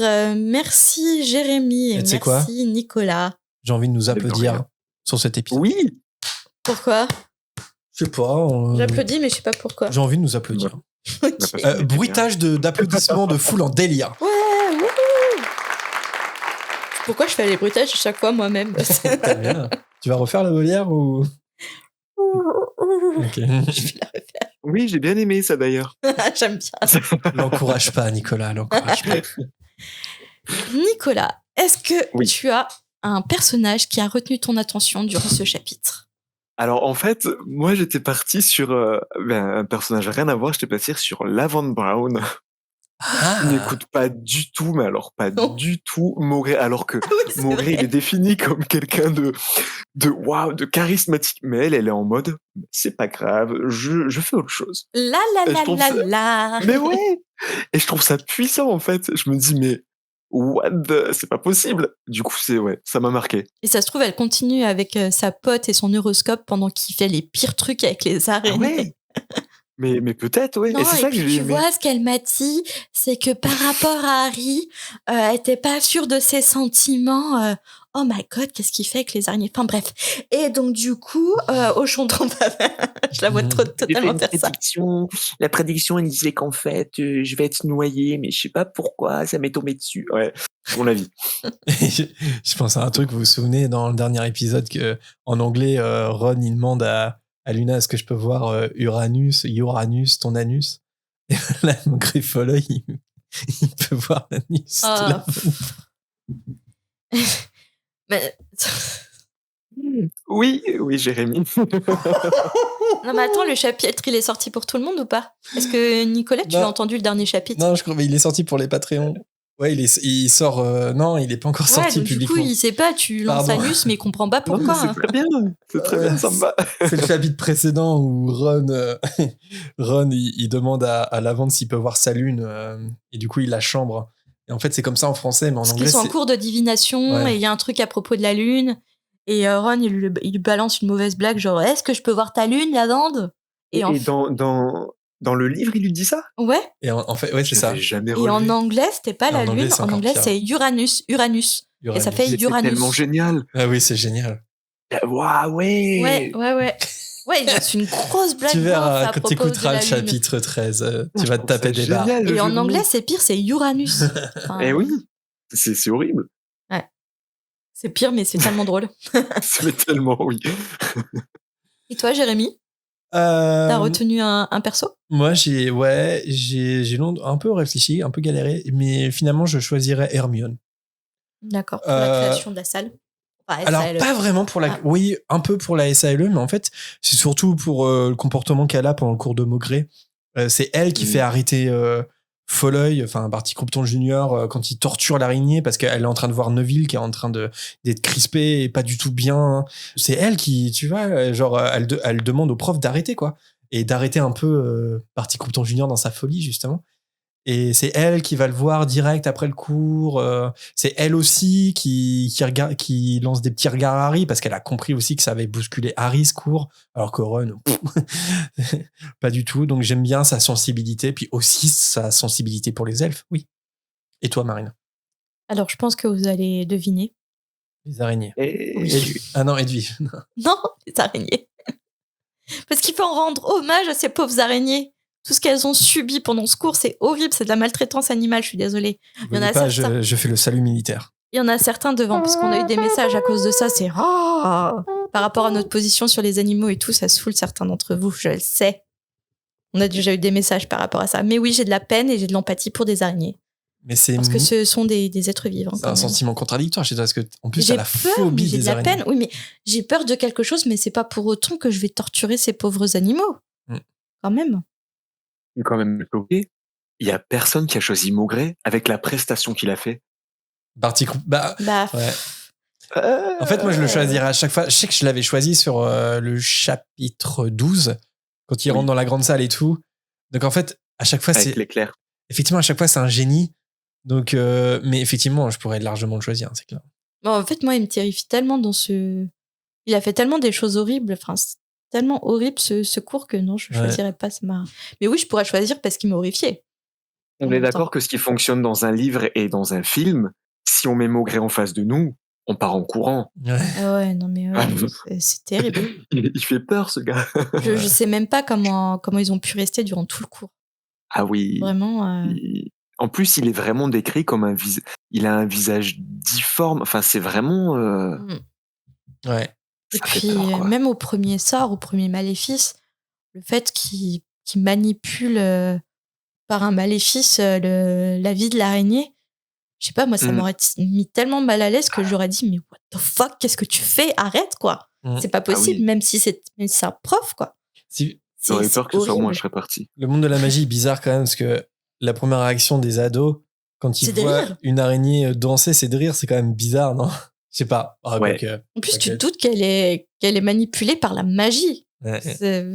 Après, quand t'es ado aussi, parfois tu fais pas toutes les connexions parce que Ouais. voilà, toi-même tu sais. Trop drôle, l'araignée.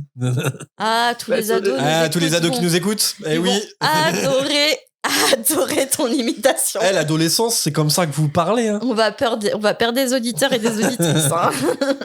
Il y en a plus.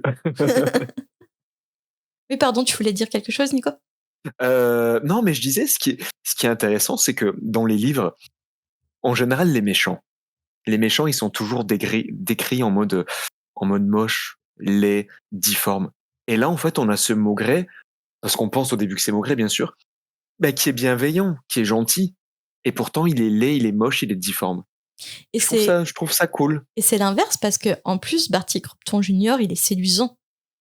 Et En pourtant, plus, ouais. c'est le mal. Enfin, je sais C'est plus. vrai. En tout cas, dans le film, il est séduisant parce que je trouve David Tennant très beau. Mm.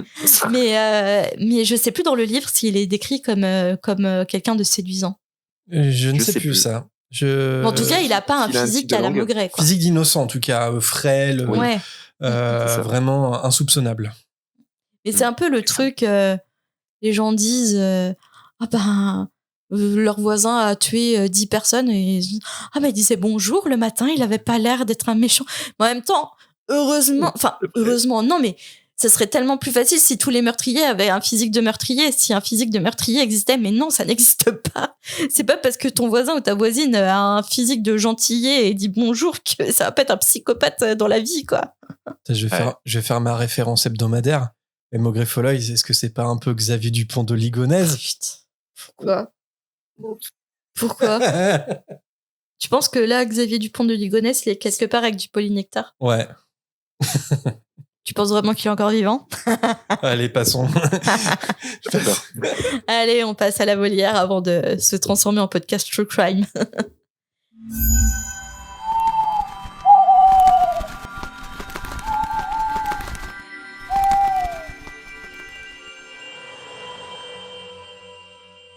Avec un premier hibou sonore de Lali. Salut la fréquence, c'est Lali et je vous envoie ce petit hibou sonore pour vous poser une question. Et je ne sais plus si elle a déjà été posée car j'ai un peu de retard et une très mauvaise mémoire. Mais est-ce que, à votre avis, Dudley aurait été gardé sous le toit des Dursley s'ils avaient appris que c'était un sorcier? Voilà, sinon continuez votre podcast, il est vraiment super. Bisous! Merci beaucoup Lali pour ton hibou. Alors c'est une très très bonne question et franchement j'ai beaucoup réfléchi cet après-midi. Ça fait 2 jours que je dors pas. Je serais tentée de dire que non, il ne l'aurait pas rejeté parce que Pétunia finalement avec son enfant, sa progéniture, son sang, elle aurait accès en quelque part à la magie dont elle rêve tellement. Et je vois mal de toute façon Pétunia rejeter Dudley, tu vois. Parce que Harry, c'est l'enfant de sa sœur qu'elle déteste. Il ressemble à sa sœur. Alors que Dudley, c'est quand même son enfant. Et pour Vernon, je pense que Vernon, c'est un suiveur. En fait, il suit les sentiments de sa femme. Il suit ce que dit sa femme. Et je pense que sa femme aurait changé d'avis sur la magie, il aurait suivi sa femme, je pense. Je sais pas ce que vous en pensez. Moi, Marina, je t'aurais complètement rejoint. À une différence près, c'est que je pense que Vernon, lui, pour le coup, il l'aurait rejeté, son fils. Ah ouais, tu penses? Oui. Tu penses que c'est qu'il aime pas la magie parce qu'il suit Pétunia? Moi, je pense qu'il aime Pétunia. Pétunia, elle aurait voulu, elle. Enfin, on sait pas trop. C'est assez mitigé. Elle dit qu'elle aime pas la magie, mais en même temps, Vernon, lui, on sait que c'est sûr. Il n'aime pas du tout la magie. Il fait un rejet total. Et je pense que oui, il rejette tellement Harry, il serait même prêt à. Il rejette tout ce qu'il comprend pas, en fait. Et si demain son fils il est sorcier, mais je ne te comprends pas, je te rejette. Elle, Pétunia, elle ferait l'effort de. Ok, je te comprends, tu restes mon fils, il y a le lien du sang, je t'aime quand même si tu es un sorcier, etc. Vernon, non. Ah non, lui, il s'en fiche, je pense. Hein. Ah ouais, moi j'ai tendance à le voir comme un suiveur par rapport aux avis de sa femme. Après, c'est vrai que t'as raison, il aime pas la différence, Vernon. Ah ouais, complètement. Il en a peur, il a peur de la différence.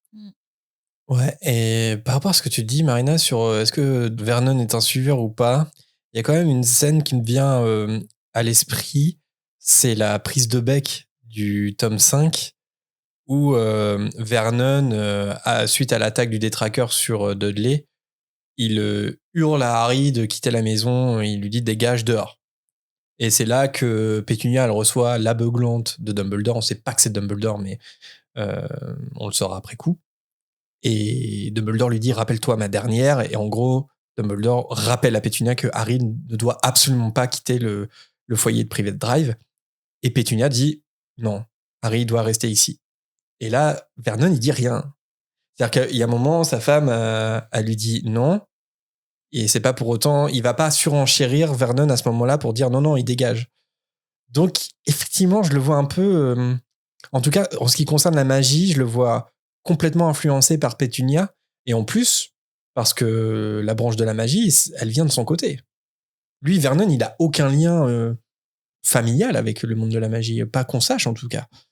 Alors que ce truc de la magie, c'est la branche de Pétunia qui l'apporte. Et quelque part, je pense qu'à la figure d'autorité quand même en ce qui concerne comment on traite Harry. Et je vous rejoindrai tous les deux sur le fait que je pense si Dudley avait été un sorcier, je pense qu'il aurait été accepté parce que. Mais du coup, par c'est leur Vernon enfant. aussi, tu penses? Ou t'es un peu plus mitigé sur Vernon? Je pense que ça aurait été compliqué pour Vernon parce que il est complètement stupide. Mais en tout cas, je me fais aucun doute pour Pétunia. Surtout que je me demande si Pétunia aurait pas vu en Dudley le sorcier qu'elle n'a jamais pu être, la sorcière qu'elle a jamais pu être. Vous voyez ce que je veux dire?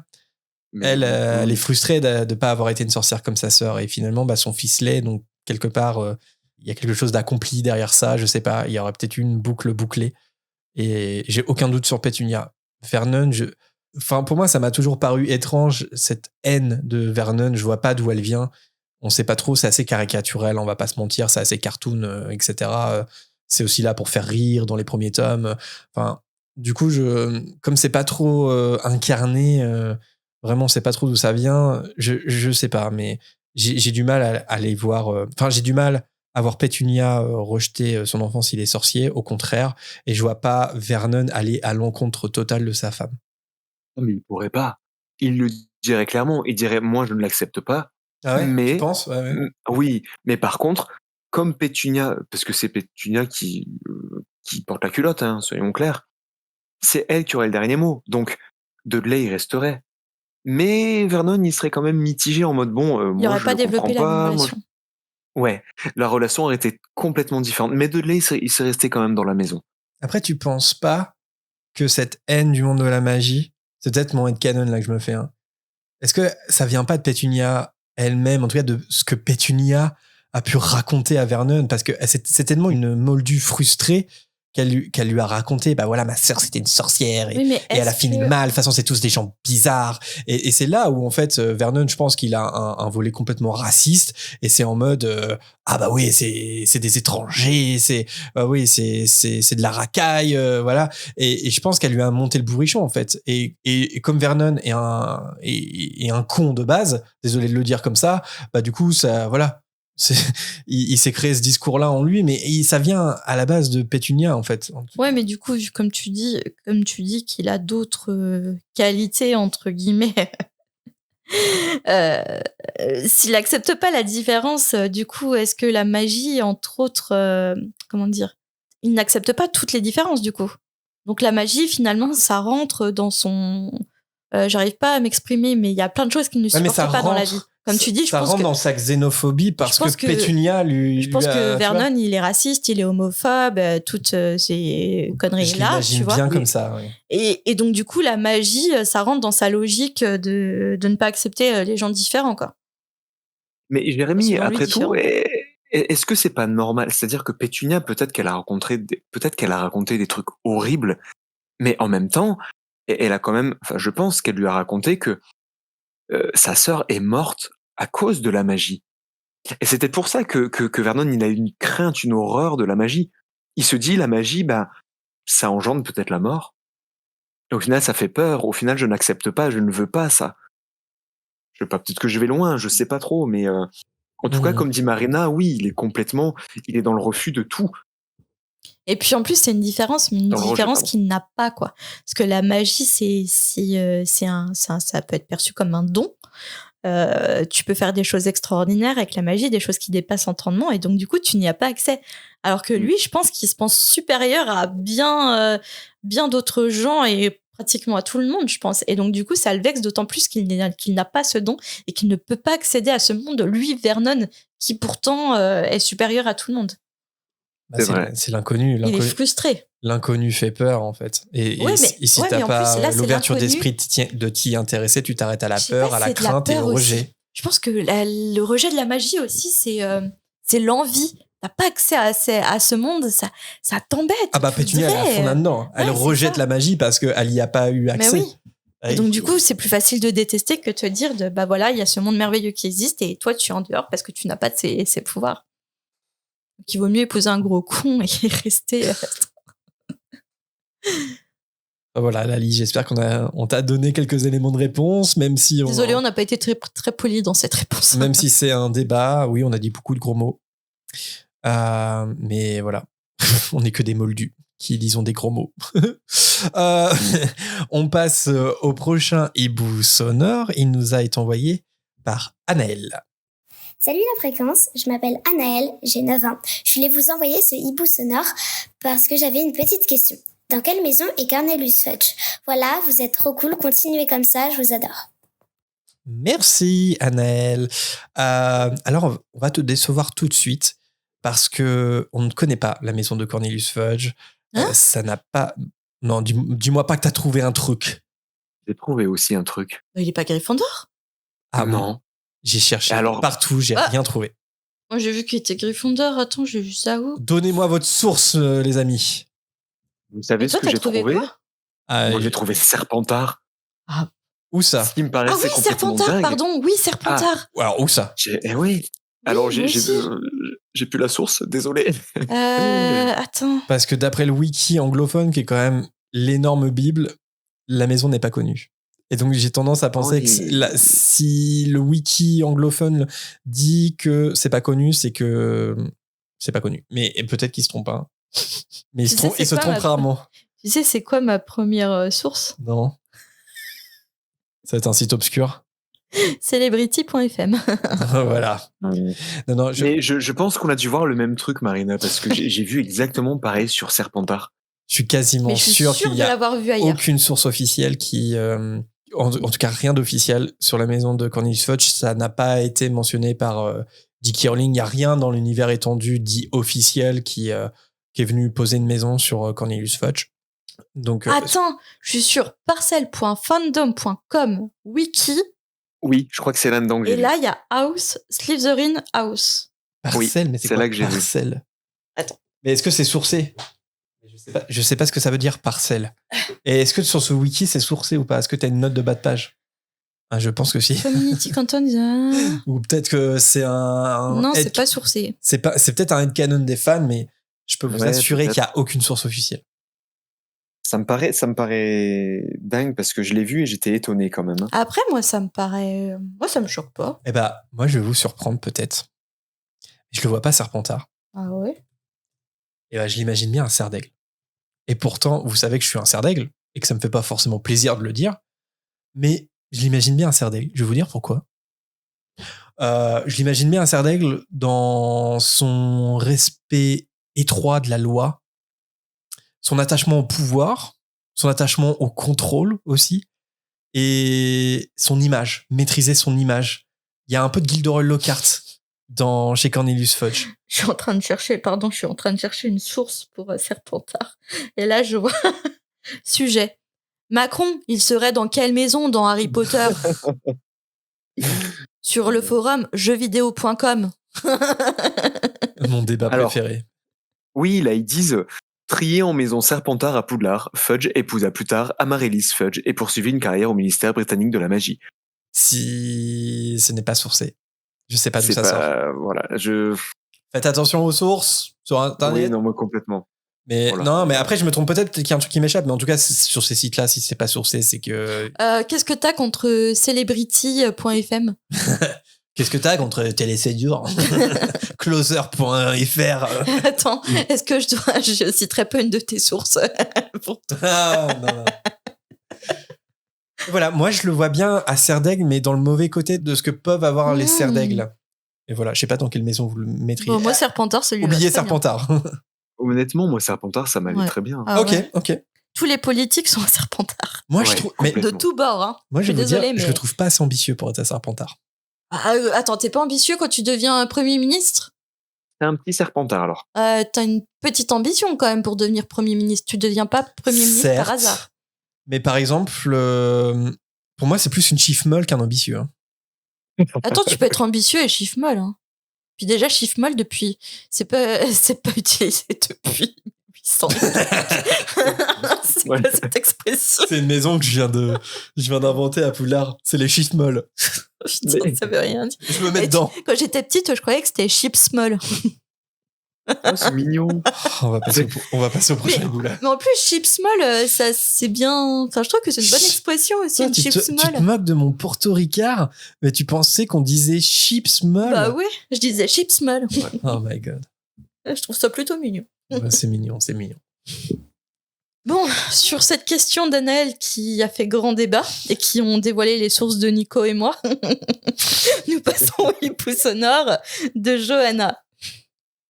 Salut la fréquence, j'espère que vous et votre invité vous allez bien. J'aimerais rebondir sur quand vous avez parlé de Lupin la dernière fois, qui quand il devient professeur de défense contre les forces du mal, il utilise le Poudlard Express pour aller à Poudlard, plutôt qu'un autre moyen. Donc vous avez pas mal des théories sur les raisons, comme quoi il n'aurait pas les moyens financiers de faire autrement ou d'autres trucs. Mais personnellement, j'ai entendu un headcanon sur le fait que Lupin, il s'est installé en fait dans la même cabine que les maraudeurs avaient l'habitude d'utiliser, donc quand ils allaient à l'école.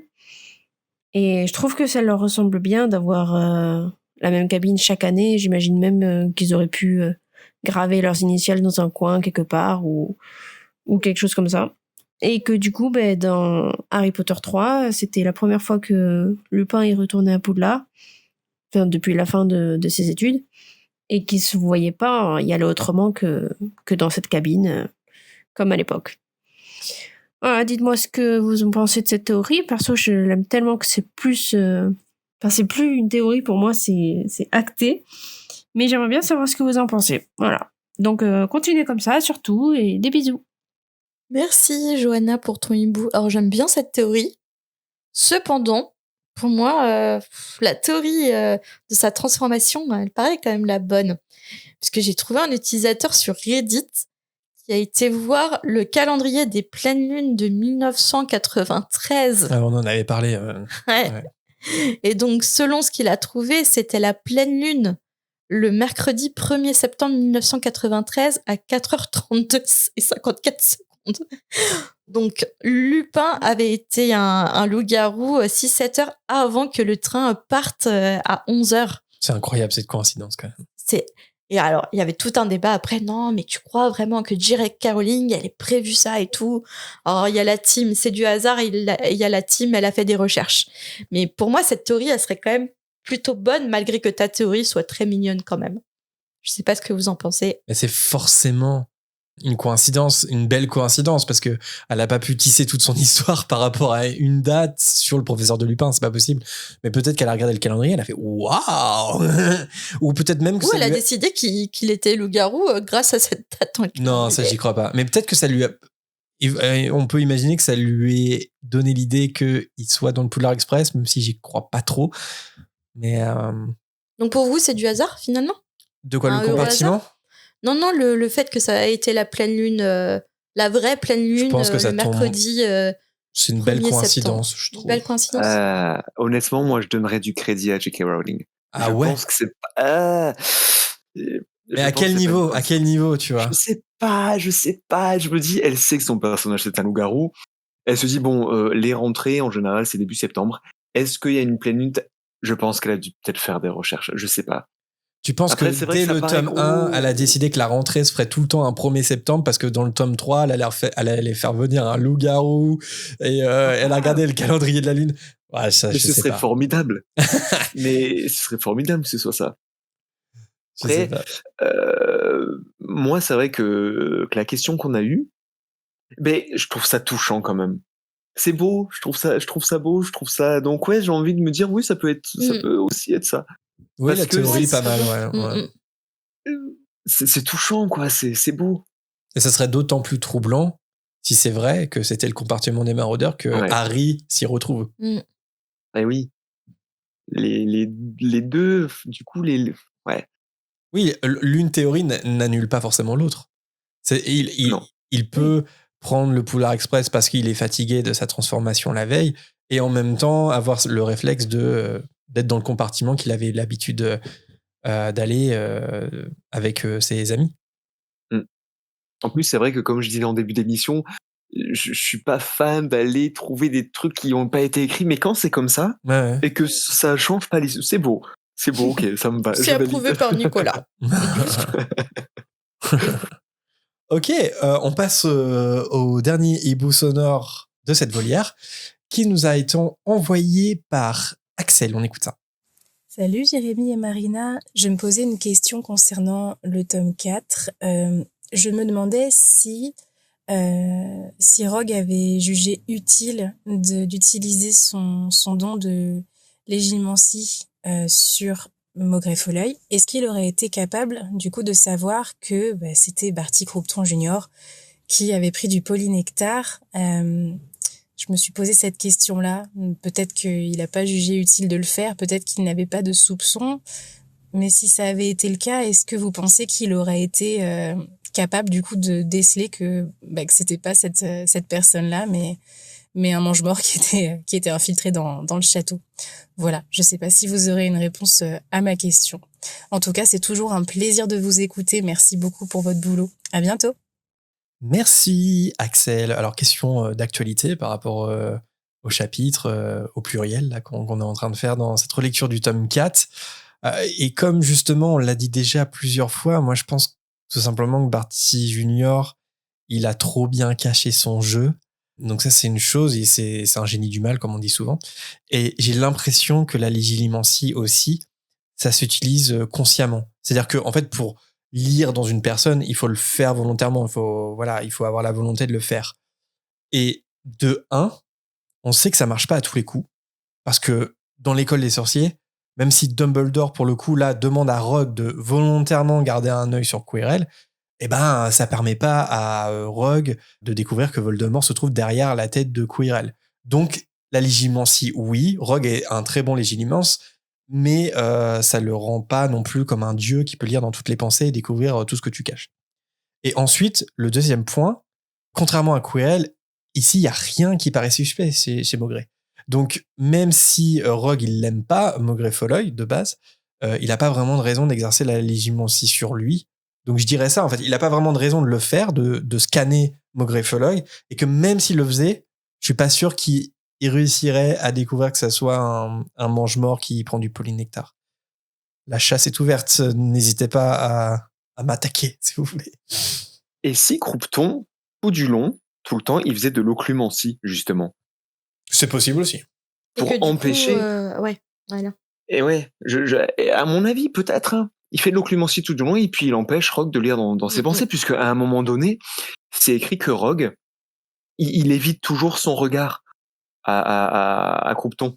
Comme si, enfin, je sais pas, comme s'il avait identifié, mais il voulait pas que peut-être Croupton sache que Rogue le sait. Je sais pas. Oui, parce que après, tu peux sentir si quelqu'un t'empêche de rentrer dans tes pensées. Donc c'est encore plus suspect, quoi.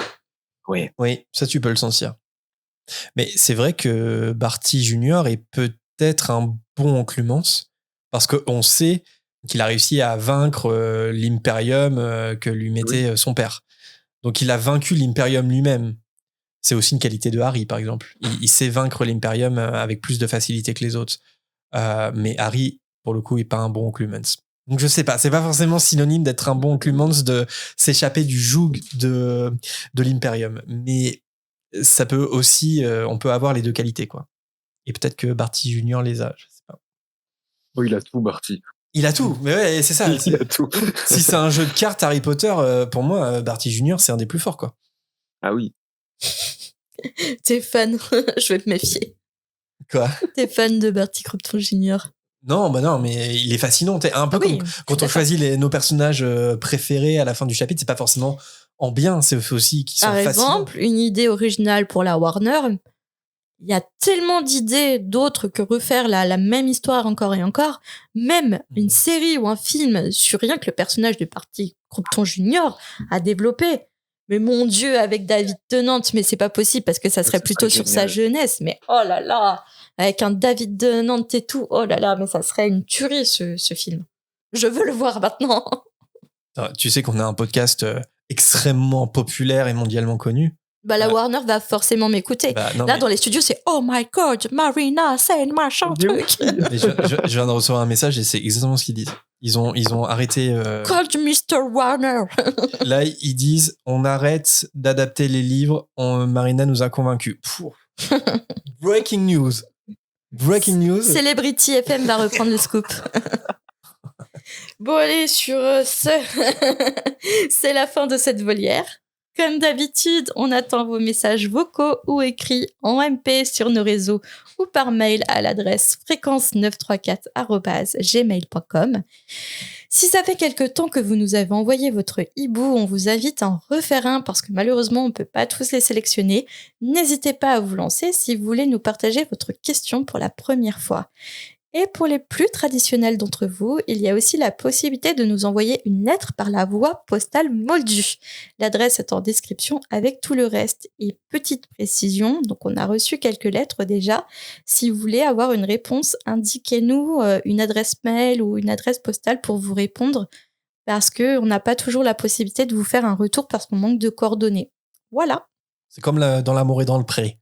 Si on met pas son adresse, du coup, on peut pas aller à la ferme. Un grand merci. Pas vrai ou pas? Patrice ne pourra pas retrouver sa Justine. Oh my god. Un grand merci à celles et ceux qui soutiennent notre podcast sur Patreon. Pour rappel, pour 4 galions par mois, vous pouvez avoir accès aux épisodes une semaine avant leur sortie et accéder aux after-shows exclusifs. Et rappelez-vous, la cagnotte Tunisie. Go Tunisie pour la greffe de cheveux de Jérémy. Ça, on le rappelle pas. Rappelez-vous. D'ailleurs, on va enregistrer un after show exclusif avec Nicolas, juste après, dans lequel on va prolonger un peu notre discussion sur la magie noire et l'aspect dangereux du monde des sorciers. Et une autre façon aussi de nous soutenir, c'est bien entendu de nous laisser des étoiles et pourquoi pas laisser un commentaire en fonction de l'appli d'écoute que vous utilisez. Merci à Justine, fan de Juju, Barty Crompton Jr. Oui, il nous écoute. Et Nizli pour avoir laissé un commentaire récemment sur Apple Podcast. Mais aussi à Laura sur Podcast Addict. Et merci à tous ceux qui s'abonnent et qui laissent leurs notes. On en est à 2500 notes sur Spotify et ça nous fait trop plaisir. Et quasiment avec un... Je sais pas si ça a baissé. On est à 4,8, 9 sur 5. Après cet épisode-là, on est à 1,2. Malheureusement. Non. Ouais. J'ai fait un flop. On prend beaucoup de plaisir à vous lire en commentaire YouTube aussi, si jamais vous préférez nous écouter depuis là-bas.